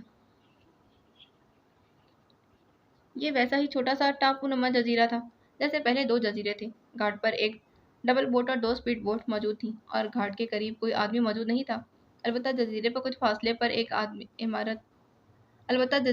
फासले पर एक इमारत मौजूद थी जिसके सामने बरामदा था और इस बरामदे में उसे 4 मुसल्लह अफराद खड़े नजर आ रहे थे। तनवीर चूंकि एक दरख्त के तने की ओट में हो चुका था, इसलिए चेक पोस्ट पर मौजूद अफराद देख ना सके थे। डबल बोट को वो इस वक्त से ही देख सकते थे जब वो घाट पर पहुंच जाती। चूंकि वो घाट से काफ़ी फासले पर थे, इसीलिए डबल बोट आती भी नजर नहीं आई थी। तनवीर ने चंद लम्हों तक माहौल का जायजा लिया और फिर दिल ही दिल में एक फैसला कर लिया। उसने नज़रों ही नज़रों में चेक कर लिया था कि मुसल्लह अफराद मशीन पिस्टल की रेंज में है। चनाचा उसने जेब से मशीन पिस्टल निकाला और उसे नीचे लटकाए वो दरख्त की ओर से निकला और तेजी से दौड़ता हुआ इमारत की तरफ बढ़ने लगा। बरामदे में मौजूद अफराद से देखकर चंद लम्हों तक हैरत से बुत बने रहे, लेकिन फिर जल्दी उन्होंने चीखते हुए कांधों से लटकी मशीन गनें उतारने की कोशिश की तो तनवीर ने दौड़ते हुए हाथ में पकड़ा हुआ मशीन पिस्टल सीधा किया और दूसरे लम्हे तड़तड़ाहट की तेज आवाज़ के साथ ही इंसानी चीखों की आवाज़ माहौल में गूंजी थी। चारों मुसल्लह अफराद ज़मीन पर गिरे बुरी तरह तड़प रहे थे। तनवीर दौड़ता हुआ उनके सरों पर पहुंच गया था और फिर इनको फैलाता हुआ साइड कमरे से खुले दरवाजे में तेजी से दाखिल हो गया था, लेकिन कमरा खाली था। अलबत्ता कमरे के दरमियान में मौजूद मेज़ पर 4-5 शराब की बोतलें पड़ी थीं। कमरे का अंदरूनी दरवाज़ा बंद था। तनवीर ने इसे खोलने के लिए हाथ बढ़ाया कि अलग दरवाज़ा एक धमाके से खुला और तनवीर जो दरवाजे के लिए तकरीबन सामने ही था, अचानक धमाके से दरवाज़ा खुलने से तनवीर संभल ना सका और दरवाजे की अचानक ज़रब लगने से वो उछलकर पुश्त के बल गिरा था। एक लंबे कद का आदमी कमरे में दाखिल हुआ था, इसके साथ ही मशीन पिस्टल भी। लेकिन इसकी नज़रें जैसे ही नीचे गिरे हुए तनवीर पर पड़ी, उसने मशीन पिस्टल सीधा किया ही था कि तनवीर की दोनों टांगें बिजली की तेज़ी से हरकत में आईं और वो आदमी चीखता हुआ अगवी दीवार से जा टकराया था। उसी लम्हे तनवीर बिजली की सी तेज़ी से उठा और दूसरे लम्हे अगवी दीवार से टकराकर वापस आगे की तरफ आते हुए इस आदमी पर उसने फायर खोल दिया और वो आदमी सीने पर गोलियां खाकर एक बार चीखता हुआ अगवी दीवार से जा टकराया था और फिर एक धमाके के साथ ही साइड पर जा पड़ा, जबकि तनवीर खुले दरवाजे से दूसरी तरफ निकल गया था। ये एक बड़ा हॉल नुमा कमरा था। वहाँ मेज़ और कुर्सियाँ मौजूद थीं, लेकिन वहाँ कोई आदमी नहीं था। अलबत्ता एक साइड पर एक और कमरा था जिसका दरवाज़ा खुला हुआ था। इस खुले दरवाजे से वहाँ मशीनरी और आदमी नजर आ रहे थे। तनवीर इस तरफ को मुड़ा और वो खुले दरवाजे से जैसे ही अंदर दाखिल हुआ तो काफ़ी ज़्यादा मशीनरी मौजूद थी। 2 मशीनों के सामने 2 आदमी बैठे थे जो मशीनों को ऑपरेट कर रहे थे। एक तरफ शीशा बना हुआ था और दरवाज़ा भी था जिसके शीशे पर कंट्रोल रूम के अल्फाज लिखे हुए थे नजर आ रहा, लेकिन इस शीशे के कमरे में कोई आदमी मौजूद नहीं था। तनवीर के अंदर दाखिल होने पर मशीनों के साथ मौजूद आदमियों ने मुड़कर दरवाजे की तरफ देखा ही था کہ تنویر نے ہاتھ میں پکڑے ہوئے مشین پسٹل کا فائر کھول دیا اور چند لمحوں میں ہی وہ دونوں چیختے ہوئے اسٹولوں پر اور پھر نیچے فرش پر گر گئے تھے، تڑپنے لگے، جبکہ تنویر نے وہاں موجود مشینری پر فائر کھول دیا اور پھر مشین کو مکمل طور پر تباہ کرنے کے بعد وہ مڑا اور کنٹرول روم کا شیشے والا دروازہ کھول کر اس نے اندر موجود کنٹرولنگ مشین پر فائر کھول دیا اور چند لمحوں بعد کنٹرولنگ مشین پرزوں کی صورت میں فرش پر بکھری ہوئی تھی۔ تنویر تیزی سے مڑا اور پھر اس کمرے کے دوسرے دروازے سے ہوتا باہر آ گیا تھا۔ اس عمارت کی اگلی طرف موجود تھا اور سائڈ سے گھوم کر جیسے ہی آگے کی طرف آیا تو دور ایک اونچے درخت سے سرخ رنگ کا شعلہ سا نکلا تھا اور اس شعلے کو دیکھ کر تنویر نے بجلی کی سی رفتار سے اگلی طرف کو چھلانگ لگا دی اور صرف 1 یا 1.5 لمحے کا فرق پڑا اور شعلہ تنویر کے جسم کو چھوئے بغیر ہی آگے کی طرف نکل گیا تھا اور پھر ایک خوفناک دھماکے سے زمین سے ٹکرا گیا۔ تنویر واقعی بال بال بچا تھا۔ اس نے تیزی سے کروٹ بدلی اور پھر وہ ایک جھٹکے سے اٹھ کھڑا ہوا۔ وہ شعلے کی نوعیت کو سمجھ چکا تھا۔ یہ آٹومیٹک میزائل گن کی فائر تھی جو کمپیوٹر کی مدد سے نشانہ بھی خود منتخب کرتی۔ اس بار اسے آن کر دیا جائے تو پھر یہ اس وقت تک نہیں رکتی جب تک اس میں موجود میگزین ختم نہ ہو جائے، اسے مشین کی مدد سے روک نہ لیا جائے اور مشینری تباہ نہ کر دی جائے۔ اس کے باوجود اگر یہ گن کام کر رہی تھی تو اس کا مطلب تھا کہ اب تک میگزین ختم نہیں ہوئی، یہ گن کام کرتی رہے گی۔ تنویر اس کی کارکردگی سے بھی اچھی طرح واقف تھا اور اسے یہ بھی معلوم تھا کہ اس گن میں کتنی تعداد میں میگزین ہوتا ہے۔ اب اسے روشوں کی بات یاد آ رہی تھی کہ اونچے درختوں پر آلات موجود تھے جو چیک پوسٹ میں داخل ہونے والے اجنبی کو مارک کر لیتے۔ چنانچہ پوری صورتحال واضح ہو گئی تھی۔ تنویر نے برآمدے میں موجود افراد کو ہلاک کر دیا لیکن نیچے مشین روم میں موجود افراد نے اسے اس آلے کی مدد سے چیک کر لیا تھا اور اس آلے کے ساتھ منسلک سپر کمپیوٹر کو آن کر دیا۔ چنانچہ تنویر جیسے ہی عقب سے سائٹ پر پہنچا، آلے نے اس کی نشاندہی کمپیوٹر کو کر دی تھی اور پھر سپر کمپیوٹر نے اس کا ٹارگٹ منتخب کر کے اس پر فائر کھول دیا۔ یہ تو تنویر کی قسمت تھی کہ وہ بال بال بچ گیا تھا، لیکن صورتحال اس کے لیے انتہائی خطرناک ہو چکی تھی۔ جب تک وہ اس عمارت کے عقب میں تھا، گن سے محفوظ تھا، لیکن جیسے ہی وہ عقب سے باہر آ جائے گا، گن کی فائرنگ اس پر شروع ہو جائے گی۔ تنویر اچھی طرح جانتا تھا کہ ہر بار قسمت ساتھ نہیں دیا کرتی، اس لیے مسلسل سوچ رہا تھا کہ اسے کیا کرنا چاہیے۔ لیکن جب کوئی اس کی بات سمجھ میں نہ آئی تو پھر اس نے اس انداز میں کندھے اچکا دیے جیسے اس نے فیصلہ کر لیا کہ جو ہوگا دیکھا جائے گا۔ چنانچہ اس نے کوٹ اٹھا کر بغل میں موجود میزائل گن کو جھٹکا دے کر نکالا اور پھر اسے آن کر کے وہ تیزی سے اگلی سائڈ سے دوبارہ ایک طرف کو جانے لگا تھا جدھر وہ پہلے گیا تھا اور اس پر حملہ کیا گیا تھا۔ آخر میں پہنچ کر اس نے اپنے جسم کو دیوار کے ساتھ لگا کر اپنی میزائل گن کا رخ اس درخت کی طرف کر دیا، لیکن چونکہ وہ مکمل طور پر اگلی طرف تھا، صرف اس کے بازو کا معمولی سا حصہ تھا جو سائڈ پر تھا، اس لیے میزائل گن کا ٹارگٹ درست نہ ہو رہا تھا۔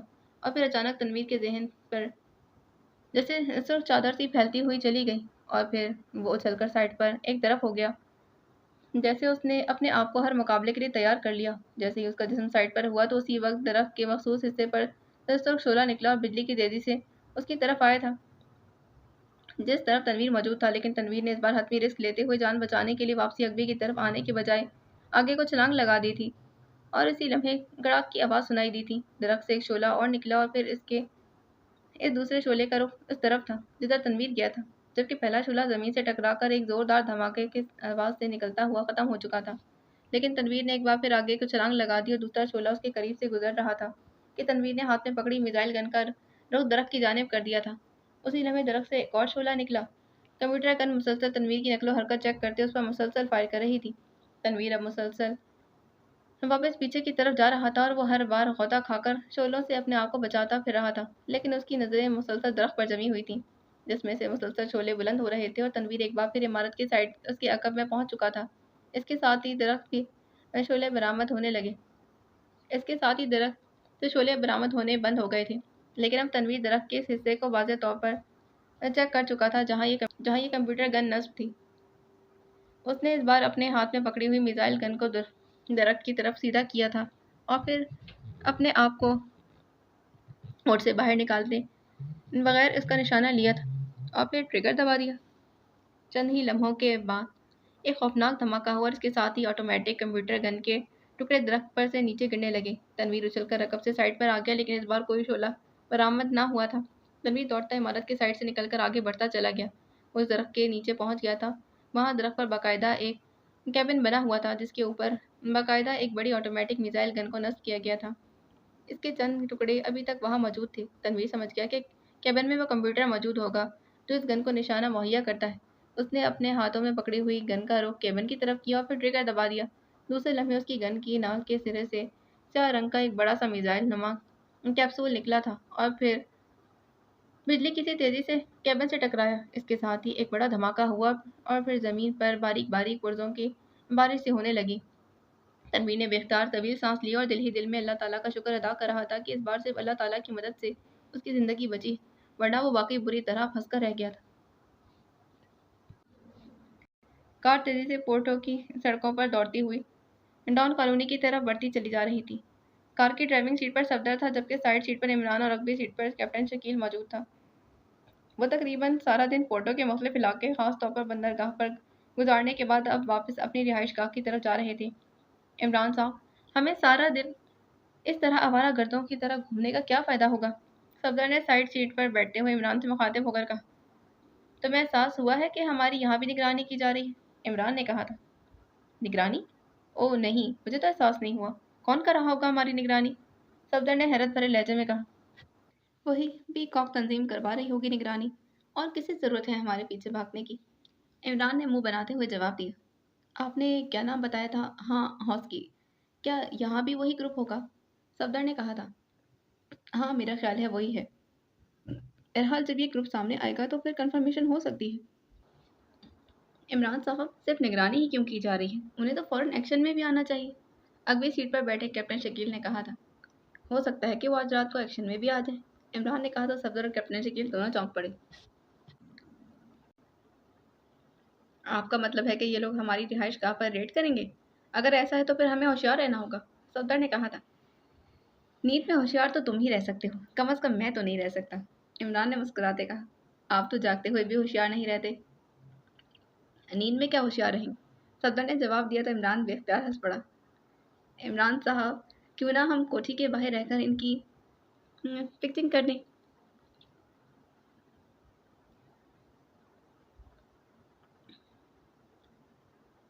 اور ان کا کوئی آدمی پکڑ کر ان تک خود ہی پہنچ جائے، کیپٹن شکیل نے کہا تھا۔ یہاں یورپ اور ایکریمیا میں ہر چیز علیحدہ علیحدہ کر کے اسے پروفیشنل بنا دیا گیا ہے۔ اب نگرانی کرنے والے لوگ الگ ہوتے ہیں اور نگرانی کروانے والے الگ۔ اسی لیے ایسے لوگوں کے پیچھے بھاگتے رہنا جو صرف نگرانی تک ہی محدود ہوں، وقت ضائع کرنے کے مترادف ہے، عمران نے جواب دیتے کہا تو صفدر اور کیپٹن شکیل دونوں نے اس بات میں سر ہلا دیے۔ تھوڑی ہی دیر بعد کار ڈان کالونی میں داخل ہو گئی اور پھر ان کی رہائش گاہ کے سامنے پہنچ کر تو صفدر نے دروازہ کھولا اور کار سے نیچے اتر آیا تھا۔ اس نے چھوٹے پھاٹک پر لگے ہوئے لاک کو کھولا اور چھوٹے پھاٹک سے وہ اندر داخل ہو گیا۔ چند لمحوں بعد بڑا پھاٹک کھل گیا تو عمران جو سائیڈ سیٹ پر بیٹھا ہوا گھوم کر ڈرائیونگ سیٹ پر بیٹھ گیا اور پھر بڑا پھاٹک کھلتے ہی اس نے کار کو موڑا اور اندر داخل ہو گیا۔ پھر ایک سائڈ پر بنے ہوئے پورچ میں اس نے کار روکی، انجن بند کر کے وہ کار سے اترا۔ پھر اس دوران کیپٹن شکیل بھی کار سے اتر آیا تھا جبکہ صفدر بھی پھاٹک بند کر کے پورچ تک پہنچ چکا تھا۔ عمران کی تیز نظریں اس کی طرف اس طرح چاروں طرف کا جائزہ لے رہی تھیں جیسے اسے خطرہ ہو کہ ان کی عدم موجودگی میں یہاں کوئی خفیہ آلہ نصب نہ کر دیا گیا یا کوٹھی کے اندر کوئی آدمی چھپا نہ ہو۔ میں راؤنڈ لگا کر چیک کرتا ہوں، صفدر نے کہا اور تیزی سے سائڈ گلی کی طرف بڑھ گیا تھا تاکہ اگوی طرف جا کر چیکنگ کر سکے۔ اور پھر تھوڑی ہی دیر بعد وہ تینوں ایک کمرے میں اکٹھے بیٹھے ہوئے تھے۔ کوٹھی کلیئر ہے عمران صاحب، صفدر نے کہا تھا۔ ہاں، فی الحال تو یہی لگ رہا، لیکن میری چھٹی ہی زور زور سے الارم بجا رہی ہے کہ خطرہ قریب ہے، عمران نے کہا تھا۔ کوٹھی کی دوسری منزل بھی نہیں ہے کہ دوسری منزل سے بیرونی مناظر کو چیک کیا جا سکتا، صفدر نے کہا۔ بہرحال ہمیں ہوشیار رہنا ہوگا، عمران نے اٹھتے کہا۔ آپ کہیں تو صفدر اور میں باری باری جاگ کر پہرا دیں، کیپٹن شکیل نے کہا۔ باہر سے آتے ہوئے گیس کیپسول کو تم پھٹنے سے کیسے روک سکتے ہو؟ البتہ یہ ہو سکتا ہے کہ ہم وہ کیپسول کھا لیں جس کی وجہ سے 10 گھنٹوں تک کوئی گیس ہمیں بے ہوش نہ کر سکے۔ اگر کوئی واردات ہوئی بھی تو صحیح، پھر ہم پر اس کا کوئی اثر نہ ہو جو وہ لوگ چاہتے ہیں اور جو وہ لوگ چاہتے ہوں گے، عمران نے کہا اور پھر ان دونوں نے بھی سر اس بات میں ہلا دیے۔ لیکن پھر اس سے پہلے کہ وہ اس سلسلے میں کوئی کارروائی کرتے، عمران کی ناک سے نامانوس سی بو ٹکرائی اور پھر وہ بے اختیار چونک پڑا۔ اس کے ساتھ ہی کیپٹن شکیل اور صفدر بھی چونک پڑے۔ عمران نے فوراً اپنا سانس روک لیا لیکن اس کا ذہن یہ فلک تیزی سے گھومنے لگا اور پھر چند لمحوں کے بعد ہی عمران کے ذہن پر سیاہ چادر پھیلتی چلی گئی۔ پھر جس طرح گھپ اندھیرے میں کہیں کہیں جگنو چمکتے ہیں، اس طرح اس کے ذہن پر چھائے اندھیرے میں روشنی کے نقطے نمودار ہونا شروع ہو گئے اور پھر روشنی کے نقطوں کی تعداد بڑھتی چلی گئی اور پھر اس کی آنکھیں ایک جھٹکے سے کھلیں اور عمران نے لاشعوری طور پر اٹھنے کی کوشش کی لیکن اس کا جسم کسمسا کر رہ گیا۔ چند لمحوں بعد وہ پوری طرح ہوش میں آیا تو اس نے دیکھا کہ وہ ایک خاص سے بڑے کمرے میں اپنے ساتھیوں سمیت موجود ہے۔ وہ کرسیوں پر راڈس میں جکڑے ہوئے تھے۔ عمران درمیان میں تھا، جبکہ اس کی ایک سائڈ پر صفدر اور دوسری سائڈ پر کیپٹن شکیل بیٹھا ہوا تھا۔ دونوں کے جسم ڈھلکے ہوئے تھے اور گردنیں ایک سائڈ پر جھکی ہوئی تھیں۔ وہ دونوں بے ہوش تھے۔ عمران سمجھ گیا کہ اسے اپنی ذہنی ورزشوں کی وجہ سے خود بخود ہوش آ گیا ہے۔ اس نے غور سے ادھر ادھر دیکھا، لیکن کمرے میں کوئی موجود نہیں تھا۔ عمران چونکہ درمیان میں تھا، اس لیے وہ کپ میں ٹانگ لے جا کر راڈ کھولنے والے بٹن کو بھی چیک نہ کر سکتا تھا۔ ابھی وہ اپنی پوزیشن پر غور کر ہی رہا تھا کہ سامنے دیوار میں موجود کمرے کا اکلوتا دروازہ کھلا تھا اور وہ دو پہلوان نما آدمی اندر داخل ہوئے۔ ان میں سے ایک سر سے گنجا تھا اور دوسرے کے بال اس کے کاندھوں تک آ رہے تھے۔ دونوں کی بڑی بڑی مونچھیں تھیں اور پھر اپنی شکل اور اپنے انداز سے مقامی بدماش دکھائی دے رہے تھے۔ تم ہوش میں ہو؟ یہ کیسے ممکن ہو گیا؟ ابھی تو تمہیں ہوش نہیں لایا گیا، پھر تم ہوش میں کیسے آ گئے؟ گنجے آدمی نے حیرت بھرے لہجے میں کہا۔ تم یہی سمجھو کہ میں بھی ہوش میں ہی نہیں آیا، عمران نے مسکراتے کہا۔ اسے دوبارہ بے ہوش کر دو۔ معلوم نہیں باس کب آئے، بالوں والے آدمی نے کہا تھا۔ اس کی ضرورت نہیں ہے، یہ راڈس میں جکڑا ہوا ہے اور راڈس کا ریموٹ کنٹرولر میری جیب میں ہے، گنجے زلف نے جواب دیا تھا۔ شاید یہ بالوں والے آدمی سے سینئر تھا۔ ریموٹ کنٹرول تو ٹی وی کے لیے ہوتا ہے، کیا یہاں کوئی ٹی وی بھی موجود ہے؟ مجھے تو نظر نہیں آ رہا، عمران نے حیرت بھرے لہجے میں کہا اور اس طرح ادھر ادھر نظریں دوڑانے لگا جیسے وہ کمرے میں ٹی وی تلاش کر رہا ہو۔ تمہارا تعلق ایشیا کے کس ملک سے ہے؟ زلف نے پوچھا تھا۔ ریاست ڈیم سے، عمران نے جواب دیا تو زلف چونک پڑا۔ ریاست ڈیم؟ یہ کون سا ملک ہے؟ زلف کے لہجے میں حیرت تھی۔ کوئی ہمالیہ کی ترائی میں ایک آزاد ریاست ہے، میں اس کا ولی عہد پرنس آف ڈیم ہوں اور یہ دونوں ڈیڈی کنگ آف ڈیم کی طرف سے مجھ پر مسلط کیے گئے تاکہ میری رپورٹیں کنگ تک پہنچاتے رہیں، عمران نے بڑے سنجیدہ لہجے میں جواب دیتے کہا۔ لیکن تم یہاں کس لیے آئے ہو؟ زلف نے کہا تھا۔ سیاحت کرنے، سنا ہے کہ پورٹو بے حد خوبصورت شہر ہے، عمران نے بڑے معصوم سے لہجے میں کہا۔ یہ تمہیں چکر دے رہا ہے زلف؟ باس بتا رہا تھا کہ انتہائی خطرناک ایجنٹ ہے، اس لیے تو میڈم نے باس سے یہ حال اور پھر ہم دونوں کو ہائر کیا ہے، بالوں والے نے زلف سے مخاطب ہو کر کہا، اور پھر اس سے پہلے کہ مزید کوئی بات ہوتی دروازہ ایک بار پھر کھلا تھا اور ایک لڑکی 4 مردوں کے ساتھ اندر داخل ہوئی۔ اسے کس نے ہوش میں لایا؟ لڑکی کے ساتھ آنے والے ادھیڑ عمر آدمی نے عمران کو غور سے دیکھتے کہا۔ یہ خود بخود ہوش میں آ گیا ہے باس، زلف نے بڑے مؤدبانہ لہجے میں جواب دیتے کہا۔ کرسیاں یہاں لے آؤ، جاؤ، باس نے بالوں والے سے مخاطب ہو کر کہا۔ یس باس، بالوں والے نے مؤدبانہ لہجے میں کہا اور تیزی سے مڑ کر دروازے کی جانب بڑھ گیا۔ باس یہ کہہ رہا ہے کہ یہ ایشیا کی ریاست ڈیم کا ولی عہد ہے اور اس کا باپ کنگ آف ڈیم ہے، زلف نے اس ادھیڑ عمر آدمی سے مخاطب ہو کر کہا۔ کس نے کہا ہے؟ لڑکی نے چونک کر پوچھا۔ اس نے جو ہوش میں آ چکا ہے، باقی دونوں تو بے ہوش ہیں، زلف نے جواب دیا۔ اوہ، تو یہ ہے دنیا کا خطرناک ترین ایجنٹ سمجھا جانے والا عمران اور پرنس آف ڈیم؟ لڑکی نے چونک کر عمران پر نظریں گاڑتے کہا۔ حیرت ہے، میں تو تمہیں نہیں جانتا اور تم مجھے جاننے کا دعویٰ کر رہی ہو، اپنا تعارف کرواؤ تاکہ مجھے بھی معلوم ہو سکے خوبصورت لڑکیوں کے کس قدر خوبصورت نام ہوتے ہیں، عمران نے کہا تو لڑکی بے اختیار ہنس پڑی۔ اب مجھے یقین آ گیا ہے کہ تم ہی عمران ہو، گڈ شو، آخر کار پیکاک تم پر ہاتھ ڈالنے میں کامیاب ہو ہی گئی، تم تو یہودیوں کے لیے الہباس سے بھی زیادہ قیمتی تحفہ ہو، لڑکی نے مسرت بھرے لہجے میں کہا تو اسی لمحے دروازہ کھلا اور 4 آدمی 4 کرسیاں اٹھائے اندر داخل ہوئے۔ ان میں سے ایک بالوں والا تھا جو زلف کے ساتھ پہلے کمرے میں آیا تھا، باقی 3 نئے تھے، 2 کرسیاں آگے رکھی تھیں اور 2 کرسیاں ان کے پیچھے، اور پھر بالوں والا آدمی تو وہیں رک گیا جبکہ باقی 3 افراد واپس چلے گئے تھے۔ بیٹھے میڈم، اس ادھیڑ عمر آدمی نے جسے زلف باس کہہ رہا تھا لڑکی سے کہا، اور پھر وہ دونوں آگے رکھی جانے والی کرسیوں پر بیٹھ گئے تھے جبکہ ان کے ساتھ آنے والے 2 آدمی خاموشی سے اگلی کرسیوں پر بیٹھ گئے تھے۔ اب زلف اور بالوں والا کرسیوں کی سائڈ میں کھڑے تھے۔ تم نے اپنا تعارف نہیں کروایا، عمران نے اس لڑکی سے مخاطب ہو کر مسکراتے کہا۔ میرا نام ہاسکی ہے اور یہ بھی بتا دوں کہ میرا تعلق پیکاک سے ہے اور میں ہی الہباس کو تمہارے ملک پاک ایشیا سے اغوا کرنے میں کامیاب ہوئی، اور مجھے معلوم تھا کہ تم اور تمہارے ساتھی لازماً الہباس کے پیچھے آئیں گے، لیکن ایک بات تو جواب دو کہ تم لوگ پورٹو کیوں آئے ہو؟ کیا تمہارا خیال ہے کہ الہباس کو پورٹو میں رکھا گیا ہے؟ اور دوسری بات یہ کہ تمہارے ساتھیوں کی دوسری ٹیم کہاں ہے؟ ہاسکی نے تفصیل سے بات کرتے کہا۔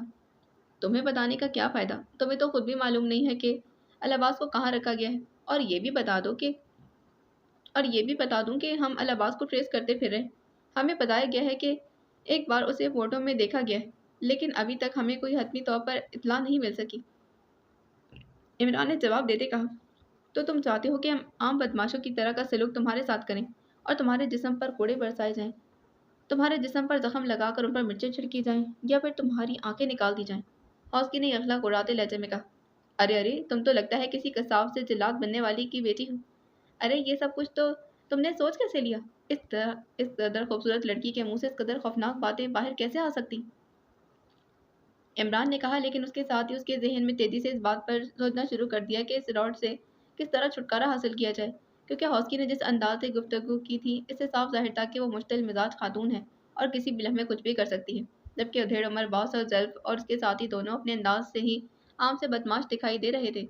अलबत्ता अब भी कुर्सियों पर बैठे दोनों आदमी चूंकि मुसलसल खामोश थे, इसलिए इनके बारे में कोई वाज़ेह अंदाज़ा नहीं लगाया जा सकता था। तो फिर बताओ कि तुम्हारे साथी कहाँ हैं? हौसकी ने और ज़्यादा गौसीले लहजे में कहा। मेरे साथी मेरे दाएं बाएं मौजूद हैं। बेशक इन्हें होश में लाकर इनसे पूछ लो, इमरान ने जवाब देते कहा, और इनके साथ ही उसने अपनी दोनों एड़ियां जो उसने कुर्सी के सामने फर्श पर रखी हुई थी पूरी तरह दबाव डालकर दबा दिया। लेकिन जब कुछ ना हुआ तो उसने दोनों पैरों को आहिस्ता से हटाकर मजीद करीब कर ली।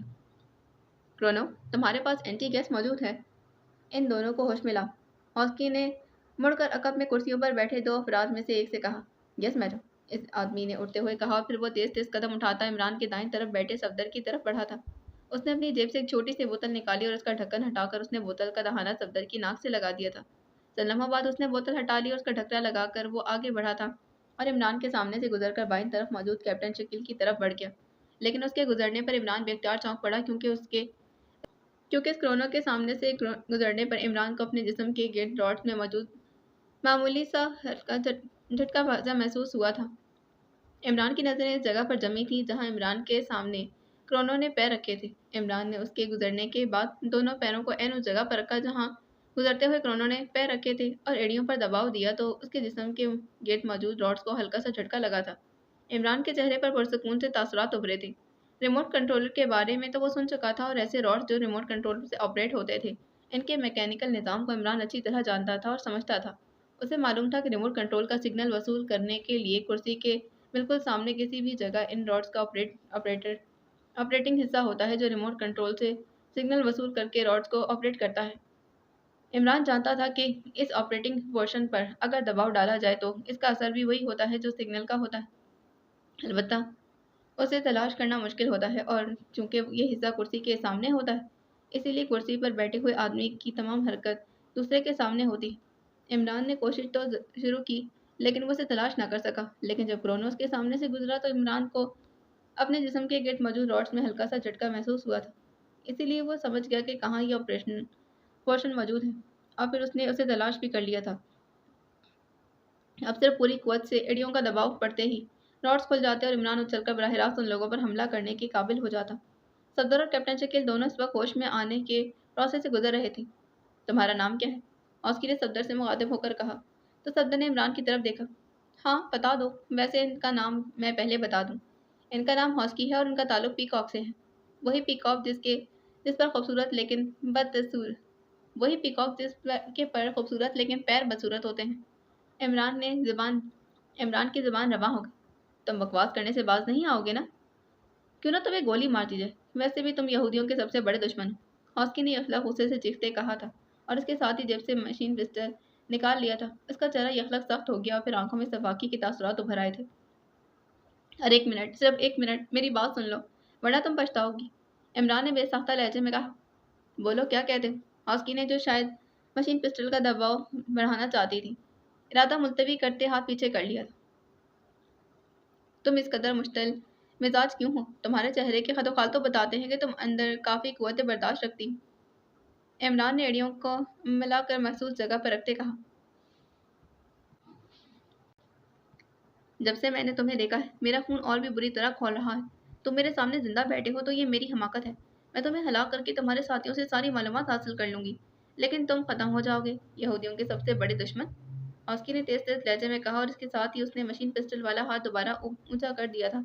यखलक कटाक कटाक की आवाज़ों के साथ ही इमरान किसी छलावे की तरह जंप लगाकर सामने मौजूद हॉस्की और दूसरे लोगों पर इस तरह झपटा जैसे कोई पुरस्कार ताकत किसी पर झपट पड़ती है, और इसके साथ ही इमरान हॉस्की के हाथ से मशीन पिस्टल झपट कर साइड पर जा खड़ा हुआ, लेकिन अभी उसका जिस्म रुका ही था कि कुर्सी पर बैठी हुई हौसकी किसी तेज रफ्तार परिंदे की तरह उड़ती उसके जिस्म से टकराई और इमरान उस जोरदार धक्के से उछलकर पहलू के बल जमीन पर जा गिरा था, जबकि हौसकी इमरान के साथ उसके हाथ से निकलकर नीचे गिर जाने वाली मशीन पिस्टल पर झपट पड़ी। हौसकी के साथ ही अकब में मौजूद उसके सब साथी इस तरह उठ खड़े हुए जैसे बुत खड़े होते। इनके शायद जहन में भी ये सारी सूरत हाल अभी तक एडजस्ट ना हो रही थी कि इमरान ने यफलक एक बार फिर जंप लगाई और दूसरे लम्हे जल्द चीखता हुआ उछल कर दूर जा गिरा था। उसके हाथ में मौजूद मशीन पिस्टल भी एक झटके से दूर जा गिरा था। इमरान उस पर झपटा था कि वो शायद इसके हाथ से मशीन पिस्टल छीनना चाहता था, लेकिन इसे मौका ही ना मिल सका। जबकि इधर हौस की मशीन पिस्टल समेत उठ खड़ी हुई थी, लेकिन इमरान के जिस्म में तो पारा भर गया था। इमरान के हाथ बिजली की तेजी से हरकत में आए थे और इधर उधर उमर बहुत चीखता हुआ किसी गोली की तरह उड़ता हुआ हौसकी से टकराया था। वो दोनों चीखते हुए नीचे गिरे थे और इधर इमरान गंजे जल के साथी के हाथ से मशीन पिस्टल झपटकर एक तरफ जा खड़ा हुआ और फिर कमरा रेड रेड की आवाज़ों से गूंज उठा था। कमरे में मौजूद अफराद सिवाय हौसकी के बाकी सब अफराद बुरी तरह तड़पते साकित हो गए थे। उधर उमर बॉस और हौसकी दोनों एक दूसरे से टकरा कर नीचे फर्श पर गिरे थे। दोनों के जिस्मों ने एक जोरदार झटका खाया और फिर दोनों ही एक दूसरे की साइड में गिरे और साकित हो गए। शायद फर्श पर गिरने से हौसकी का सर अगवी दीवार से अचानक और धमाके से टकराने की वजह से हौसकी के सर पर ज़रबें लगीं और वो बेहोश हो गई थी। इमरान ने दानिस्ता हौसकी पर फायर न किया, अलबत्ता उसने इस बॉस और बाकी सब अफराद का खात्मा कर दिया था। फिर उसने जल्द की तलाशी ली तो उसकी जेब में मौजूद रिमोट कंट्रोल उसे मिल गया था। इसके नतीजे में चंद लम्हों बाद ही सफदर और कैप्टन शकील डॉट से आज़ाद हो गए। तुम बाहर जाकर सबका खात्मा कर दो, इमरान ने कहा था। हमारी जेबों में तो असला मौजूद नहीं, सफदर ने कहा। इन लोगों से ले लो, हम सबकी जेबों से असला निकाल लिया हम सबकी जेबों से असला निकाल लिया गया है, इमरान ने जवाब देते कहा। तो सफदर और कैप्टन शकील दोनों फर्श पर पड़े हुए अफराद का असला लेने लगे और दरवाज़ा खोलकर बाहर निकल गए तो इमरान ने आगे बढ़कर फर्श पर बेहोश पड़ी हुई हौसकी को उठाकर एक कुर्सी पर डाला और फिर पीछे हटकर उसने रिमोट कंट्रोल की मदद से उसके जिस्म के गिर्द डॉट्स नमूदार किए और फिर उन्हें रिमोट कंट्रोल की मदद से तंग कर दिया था। क्योंकि हौसकी का जिस्म औरत होने की वजह से मर्दों की निस्बत हल्का था, इसीलिए वो खुले रॉड से निकलकर आज़ाद भी हो सकती थी, लेकिन रॉड्स का घिराव कम होने की वजह से अब वो अपने आप को आज़ाद ना करवा सकती थी। इमरान उसके सामने कुर्सी पर बैठ गया। थोड़ी ही देर बाद दरवाज़ा खुला और कैप्टन शकील अंदर दाखिल हुआ। ये एक रिहायशी कॉलोनी की कोठी है। यहाँ इनके अलावा और कोई आदमी मौजूद नहीं। हाँ, अलबत्ता 2 कारें मौजूद हैं, कैप्टन शकील ने कमरे में आकर रिपोर्ट देते कहा। ठीक है, सफदर कहाँ है? इमरान ने कहा। वो बाहर मौजूद है ताकि अचानक कोई आ जाए तो उस पर काबू पा सके, कैप्टन शकील ने कहा। तुम भी उसका साथ दो, मैं हौसकी से पूछगछ कर लूँ, फिर यहाँ से इकट्ठे ही रवाना होंगे, इमरान ने कहा। तो कैप्टन शकील सर हिलाता हुआ कमरे से बाहर आ गया और उसके अकब में दरवाज़ा खुद ब खुद बंद हो गया। इमरान उठा और उसने दोनों हाथों से कुर्सी पर मौजूद हौसकी का नाक और मुंह बंद कर दिया। चंद लम्हों बाद ही जब हौसकी के जिस्म में हरकत के आसार नमूदार होने लगे तो इमरान ने हाथ हटाए और वापस मुड़कर कुर्सी पर बैठ गया था, जिस कुर्सी पर पहले हौसकी बैठी थी। हौसकी ने कराहते आंखें खोली और फिर उसके साथ ही उसने लाशौरी तौर पर उठने की कोशिश की, लेकिन तंग रॉड्स की वजह से वो सिर्फ कसमसा कर रह गई। ओ ये सब कैसे हो गया? ओ, डेविड और प्रोनो भी मारे गए, हार्डी और इसके आदमी भी मारे गए। ये सब कैसे हो गया? तुम रॉड्स में झगड़े हुए थे और रॉड्स सिर्फ रिमोट कंट्रोल से ही खुल सकते थे, फिर ये सब कैसे हुआ? हौसकी ने कदर चीखते हुए आवाज़ में मुसलसल बोलते कहा। ये कोई इतना बड़ा मसला नहीं है। रिमोट कंट्रोल से खुलने वाले रॉड्स को बगैर रिमोट कंट्रोल के नहीं खोला जा सकता। साइंस पर इंसान ज़रूरत से ज़्यादा इन्हिसार कर लेता है, जबकि साइंस और भी बेशुमार रास्ते बताती है, इमरान ने बड़े संजीदा लहजे में जवाब देते कहा। तुम इमरान हो?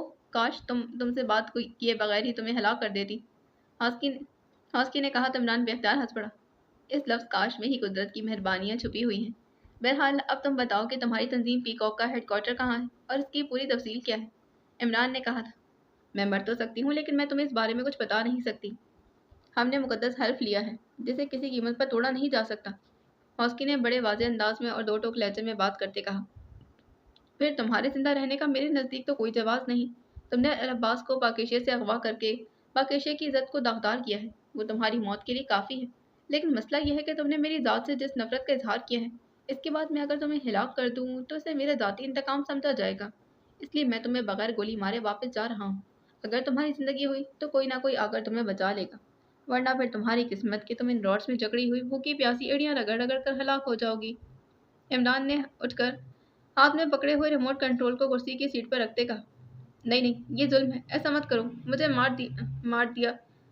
मुझे मार दो या फिर रिहा कर दो। मेरा वादा है कि मैं आइंदा तुम्हारे खिलाफ काम नहीं करूंगी।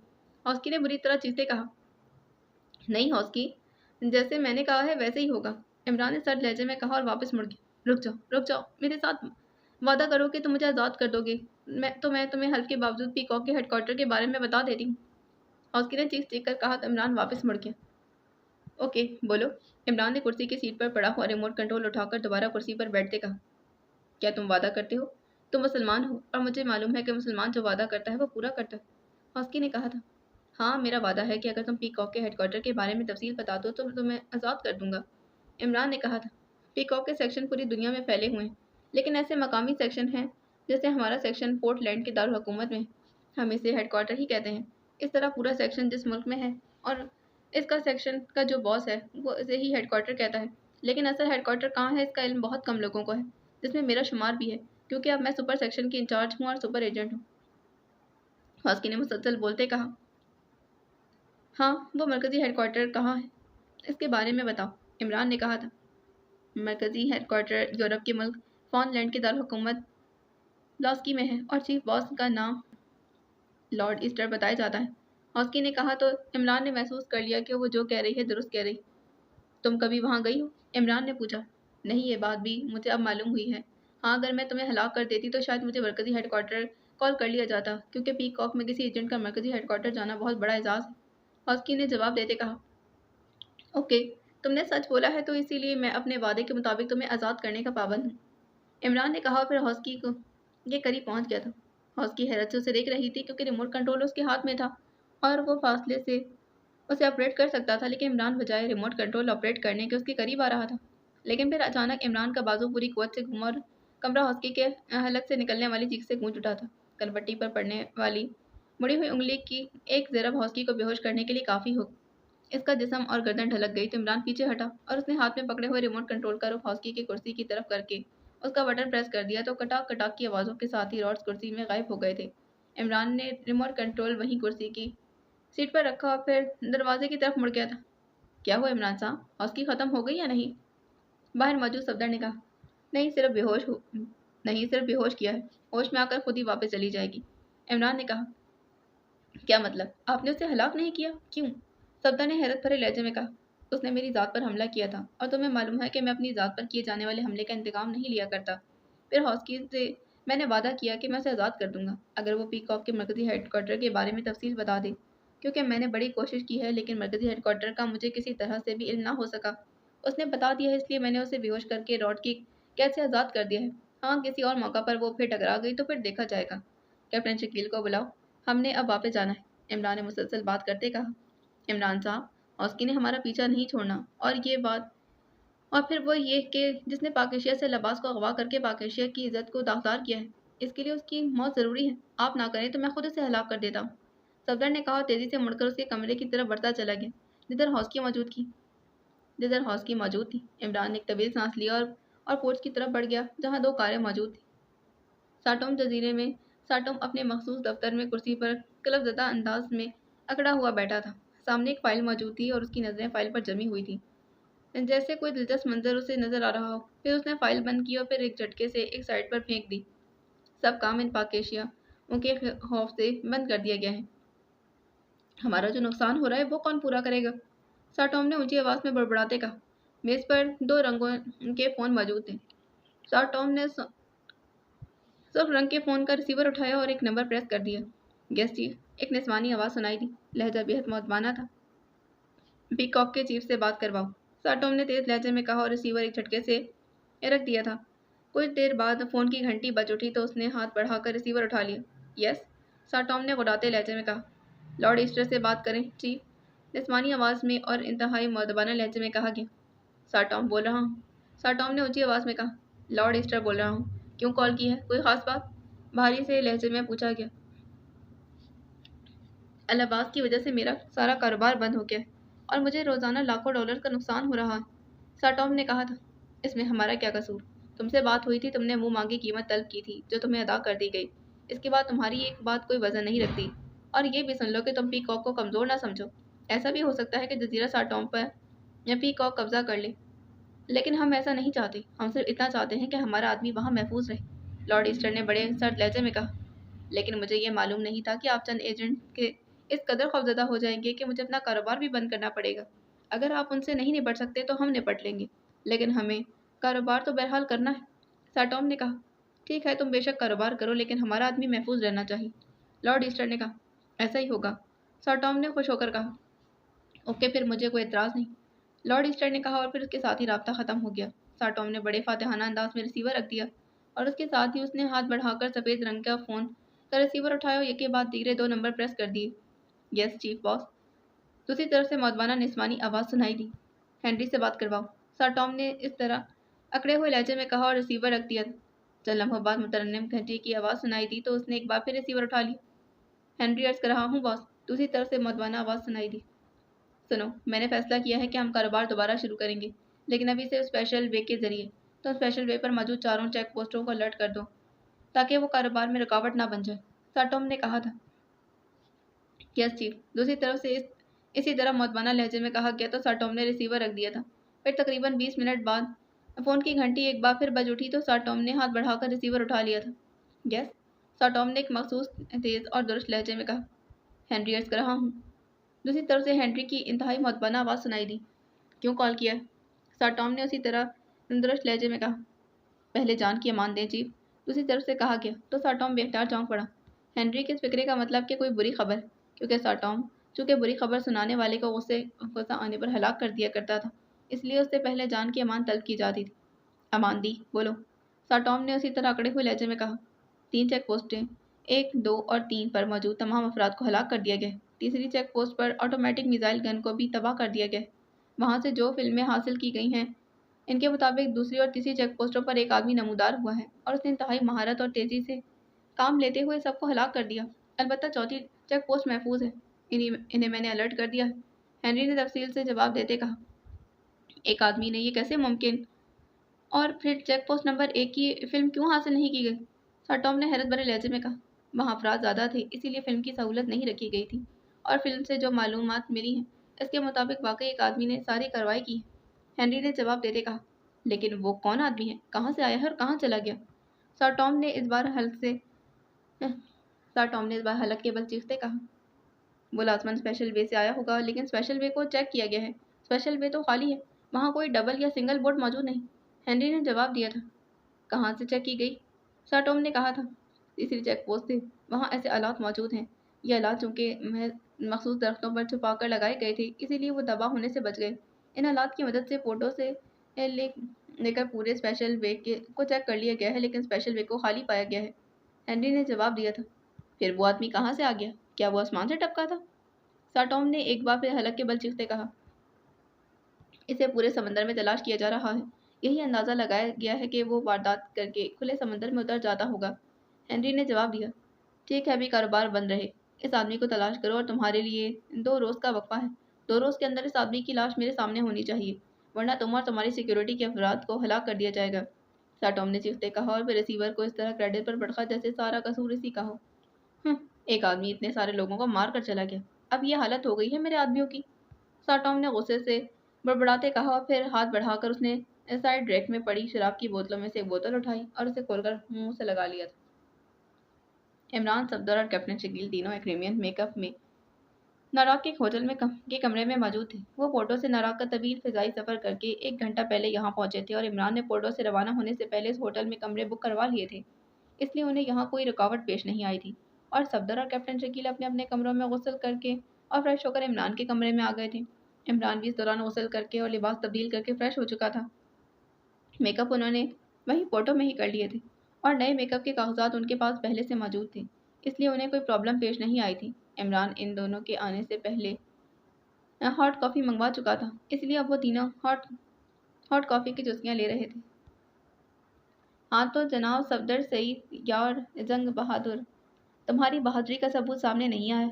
इमरान ने सफदर से मुखातिब कहा। क्या मतलब? यह आपको बैठे बैठाए क्या हो जाता है? सफदर ने चौंक कर कहा। मैंने इस वक्त तो इसीलिए ना पूछा कि तुम्हारे असल चेहरे पर शर्मिंदगी के तासुरात ना देखना चाहता था, लेकिन अब तो तुम्हारा चेहरा मसनूई, इसलिए अब इस पर हर किस्म के तासुरात गवारा है। मैं पूछ रहा हूँ कि क्या तुमने अपनी बहादुरी का सिक्का हौसकी पर जमाया नहीं? इमरान ने कहा तो सफदर बेख्तियार मुस्कुरा दी। आपका क्या ख्याल है? सफदर ने मुस्कुराते हुए पूछा। میں نے فائر کی آواز تو نہیں سنی تھی، حال بتا تم نے اس کا گلا گھونٹ دیا ہو تو کہہ نہیں سکتا، عمران نے کہا۔ مجھے آپ کی قوت برداشت پر حیرت ہو رہی ہے کہ آپ نے اتنے طویل وقت تک یہ ذکر تک نہیں چھیڑا، حالانکہ آپ کی جگہ میں ہوتا تو شاید وہیں کوٹھی میں پوچھ لیتا، صفدر نے کہا تھا۔ بتایا تو ہے کہ میں تمہارے چہرے پر شرمندگی کے تاثرات نہیں دیکھنا چاہتا تھا، عمران نے کہا۔ صفدر کہاں چھوڑتا ہے دشمن کو، اس نے یقیناً اسے ہلاک کر دیا ہوگا، خاموش بیٹھے کیپٹن شکیل نے کہا تھا۔ نہیں، عمران صاحب نے درست اندازہ لگایا۔ میں گیا تو ہاسکی کو ہلاک کرنے تھا، لیکن جب میں نے وہاں ایک بے ہوش اور بے بس بڑی لڑکی کو دیکھا تو اسے ہلاک کرنے میں مجھے شرم آ گئی اور میں اسے ایسے ہی چھوڑ کر واپس آ گیا تھا۔ عمران صاحب کی بات درست ہے، مقابلے کے دوران ہلاکت اور بات ہے، لیکن اس طرح کی ہلاکت تو خواہ زمین پر بوجھ بن جاتی، صفدر نے کہا تھا۔ لیکن دشمن تو دشمن ہی ہوتا ہے، اگر اسے موقع ملتا تو کیا وہ چھوڑ دیتی، کیپٹن شکیل نے کہا۔ اس نے مجھے ہلاک کرنے کی سرتوڑ کوشش کی، لیکن اللہ تعالیٰ کی رحمت ہوئی اور میں بچ گیا، لیکن میں نے اسے اس لیے چھوڑ دیا کہ اس طرح میرے ضمیر پر بوجھ پڑتا اور میں ذاتی انتقام کی خاطر اسے ہلاک کیا، اور صفدر کی فطرت کا تو مجھے صفدر سے بھی زیادہ علم ہے، اس لیے جب فائر کی آواز نہ سنی گئی تو میں سمجھ گیا کہ صفدر کو ایک بے بس لڑکی پر فائر کھولتے شرم آ گئی ہوگی۔ ویل ڈن صفدر، ویسے بے فکر ہو، وہ کیا کہتے ہیں یار، زندہ صحبت باقی، زندگی باقی رہی تو پھر کئی مواقع مل جائیں گے مقابلے کے، عمران نے کہا تو صفدر بے اختیار مسکرا دیا۔ مس جولیا یا سولیا ہوتی نا تو وہ اسے کبھی نہ چھوڑتی، کیپٹن شکیل نے مسکراتے کہا۔ اسی لیے تو کہا جاتا ہے کہ عورت ہی عورت کی دشمن ہوتی ہے، ساس بہو نندر بھاوج کا ہی جھگڑا رہتا ہے، کبھی سسر داماد دیور بھابھی کا جھگڑا ہوتا کسی نے نہیں دیکھا، عمران نے جواب دیا تو صفدر اور کیپٹن شکیل دونوں مسکرا دیے۔ عمران صاحب، ہمارا پہلا مسئلہ تو العباس کی واپسی تھا اور ہے، لیکن اسے چھوڑ کر اب پیکاک کے مرکزی ہیڈ کوارٹر کے خاتمے کے لیے جا رہے ہیں۔ میں نے پہلی بار یہ دیکھا کہ آپ اصل ٹارگٹ چھوڑ کر کسی دوسرے ٹارگٹ پر کام کر رہے ہیں، چند لمحوں کی خاموشی کے بعد صفدر نے کہا تھا۔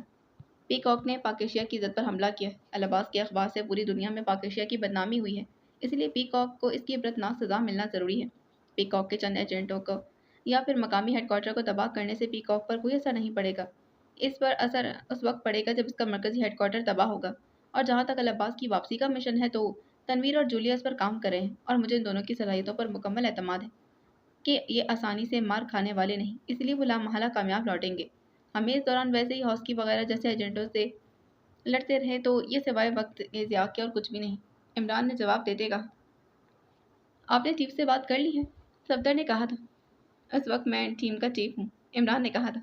آپ ہم دونوں کے چیف ضرور ہیں، لیکن پاک ایشیا سیکرٹ سروس کے چیف نہیں، اور آپ اور ہم اس وقت کسی ذاتی ایجنڈے پر کام نہیں کر رہے بلکہ ایک بین الاقوامی مشن پر کام کر رہے ہیں، صفدر نے باقاعدہ وکیلوں کی طرح دلائل دیتے کہا۔ تم کہتے ہو تو بات کر لیتا ہوں، عمران نے مسکراتے کہا۔ ابو انہیں کیا بتاتا کہ یہاں کمرے میں پہنچتے ہی اس نے سب سے پہلے بلیک زیرو کو اپنے نئے پلان سے آگاہ کیا تھا۔ آپ کر لیں تو آپ کی مہربانی ہوگی، اس طرح ہماری ذہنی خلش بھی دور ہو جائے گی، صفدر نے کہا تو عمران نے ہاتھ بڑھا کر ریسیور اٹھا لی۔ فون کے نچلے حصے میں موجود بٹن پریس کر کے اس نے ڈائریکٹ کیا تھا اور پھر انکوائری کے نمبر پریس کر دیے۔ یس انکوائری پلیز، انکوائری کی طرف سے پوچھا گیا۔ یہاں سے پاکیشیا کا رابطہ نمبر اور اس کی دارالحکومت کا رابطہ نمبر دیں، عمران نے کہا۔ حالانکہ چونکہ پہلے وہ فون کر چکا تھا اس لیے اسے نمبر معلوم تھا، لیکن صفدر اور کیپٹن شکیل جیسے تیز ذہنوں کے مالکوں کے سامنے وہ کوئی کمزوری باقی نہیں رکھنا چاہتا تھا۔ چند ہی لمحوں بعد اسے نمبرز بتا دیے گئے تھے تو عمران نے کریڈل دبایا اور ٹون آنے پر اس نے تیزی سے نمبر پریس کرنے شروع کر دیے۔ آخر میں اس نے لاؤڈر کا بٹن پریس کر دیا۔ چیف بول رہا ہوں، رابطہ ہوتے ہی ایکٹو کی مخصوص آواز سنائی دی۔ چونکہ بیرون ملک سے رابطہ کے لیے علیحدہ اسپیشل فون استعمال کیا جاتا تھا، اسی لیے اس فون نمبر پر ایکس 2 کا نام لینے کے بجائے چیف کا نام استعمال کیا جاتا ہے۔ عمران، علی عمران MSc DSc آکسن ازگان انتناک، او سوری، ناراگ سے بول رہا ہوں، عمران نے اپنے مخصوص انداز میں کہا تو صفدر اور کیپٹن شکیل دونوں بے اختیار مسکرا دیے تھے۔ ناراگ سے کیوں؟ مجھے تو اطلاع ملی تھی کہ تم صفدر اور کیپٹن شکیل کے ساتھ پورٹو میں تھے، پھر وہاں سے ناراگ کیوں آ گئے؟ چیف نے قدرے حیرت بھرے لہجے میں کہا۔ ہم نے چونکہ پورٹو میں ہی میک اپ کر لیے تھے، اس لیے آپ کا مخبر وہاں ہمیں ابھی تک تلاش کرتا بھی رہا ہوگا، عمران نے شرارت بھرے لہجے میں جواب دیتے کہا۔ فضول باتیں مت کیا کرو ورنہ کسی روز بولنے سے بھی معذور ہو جاؤ گے، ناراض آنے کی وجہ بتاؤ، ایکسٹرو کا لہجہ یہلک سرد ہو گیا تھا۔ سوری چیف، عمران نے بھی سنجیدہ اور مؤدبانہ لہجے میں کہا۔ اس کے انداز سے ہی صاف محسوس ہوتا کہ وہ چیف کی دھمکی سے خوفزدہ ہو گیا، اور پھر اس نے سنجیدگی سے وہ ساری باتیں تفصیل سے بتا دیں جو اس نے صفدر اور کیپٹن شکیل سے کی تھی۔ یہ معلومات تمہیں کہاں سے ملی؟ چیف نے پوچھا تھا۔ ہاسکی سے، عمران نے کہا اور اس بار پھر اس بارے میں تفصیل بتا دی۔ کیا تمہیں یقین ہے کہ ہاسکی نے درست بتایا؟ چیف نے پوچھا۔ यस चीफ, इमरान ने जवाब दिया था। तो फिर तुम्हारा ये फैसला दुरुस्त है, चीफ ने कहा था। सफदर और कैप्टन शकील का कहना है कि हमें तनवीर और जूलिया के पीछे जाना चाहिए, इमरान ने कहा। इनके पीछे जाने की ज़रूरत नहीं, मुझे तनवीर और जूलिया दोनों पर मुकम्मल एतमाद है। वो दोनों अपने मिशन में अल्लाह ताला के हुक्म से कामयाब ज़रूर लौटेंगे, चीफ ने दो टोक लहजे में कहा। यही बात मैंने भी सफदर और कैप्टन शकील को बताई, लेकिन फिर भी ये दोनों परेशान रहते हैं। हालांकि मैं जानता हूँ कि तनवीर डैशिंग एजेंट है और डैशिंग एजेंट को दुनिया की कोई ताकत नहीं रोक सकती, इमरान ने कहा था। तुम ठीक कह रहे हो, लेकिन एक बात मज़ीद सुन लो। तुमने अब सिर्फ मरकज़ी हेडक्वार्टर के बारे में ठोस मालूमात हासिल करनी है, एक्शन नहीं करना। एक्शन के लिए मैं इस मिशन के बाद बाकायदा मिशन तरतीब दूंगा और फिर उस पर पूरी टीम काम करेगी, क्योंकि मुझे मालूम है कि पीकॉक का खुफिया क्योंकि मुझे मालूम है कि पीकॉक का खुफिया मरकज़ी हेडक्वार्टर आम तंजीमों के हेडक्वार्टर जैसा नहीं हो सकता, चीफ ने कहा था। यस चीफ, जैसे आपका हुक्म, इमरान ने कहा। ओके, अल्लाह हाफिज़, चीफ ने कहा और इसके साथ ही राब्ता ख़त्म हो गया। इमरान ने रिसीवर रख दिया। काम ख़राब कर दिया तुमने, इमरान ने मुंह बनाते कहा। क्या हुआ इमरान साहब, उल्टा चीफ ने तो आपकी हिमायत की है, सफदर ने कहा। खाक हिमायत की है, मैं तो उसने तो उल्टा मना कर दिया कि वहाँ ऑपरेशन ना किया जाए, इमरान ने मुंह बनाते कहा। इमरान साहब, मरकज़ी हेडक्वार्टर के बारे में चीफ के पास लाजमन रिपोर्टें होंगी, इसलिए उन्होंने पूरी टीम में भेजने की बात की है, सफदर ने कहा था। चलो ठीक है, मालूमात मिलने पर रह समझो कि आधा मिशन मुकम्मल हो जाएगा, इसीलिए आधे चेक का तो हकदार बन ही जाऊंगा, इमरान ने एक तवील सांस लेते कहा तो सफदर बेख्तियार हंस पड़ा था। तुम चेक पोस्ट नंबर 4 पर हो या नहीं, तनवीर ने रोशो से पूछा था। यस सर, मैं 1 साल तक वहाँ रहा हूँ, रोशो ने जवाब दिया। इसकी अंदरूनी सूरत हाल तफसील से बताओ, तनवीर ने कहा। सर, इस टापूनुमा जजीरे के अगले हिस्से में एक बड़ी इमारत है, जिसके बाद जजीरा ख़त्म हो जाता है। इस इमारत की छत पर चेक पोस्ट बनी हुई है, जिस पर एंटी एयरक्राफ्ट गने, दो दो दूर मार गने और फिर मिसाइल गने, बहुत कुछ होता है। नए घाट से लेकर इस इमारत के मेन गेट तक दोनों साइडों पर दीवारें बनी हुई हैं। कोई आदमी इन दीवारों के दरमियान से गुजर कर इमारत तक पहुंच सकता है। बाकी इसके अगले एपिसोड में जाने से पहले चैनल को सब्सक्राइब कर दें, वीडियो को लाइक कर दें, बेल आइकन को प्रेस करना हरगिज़ ना भूलें। मिलते हैं इसके अगले एपिसोड में। अल्लाह हाफ़िज़।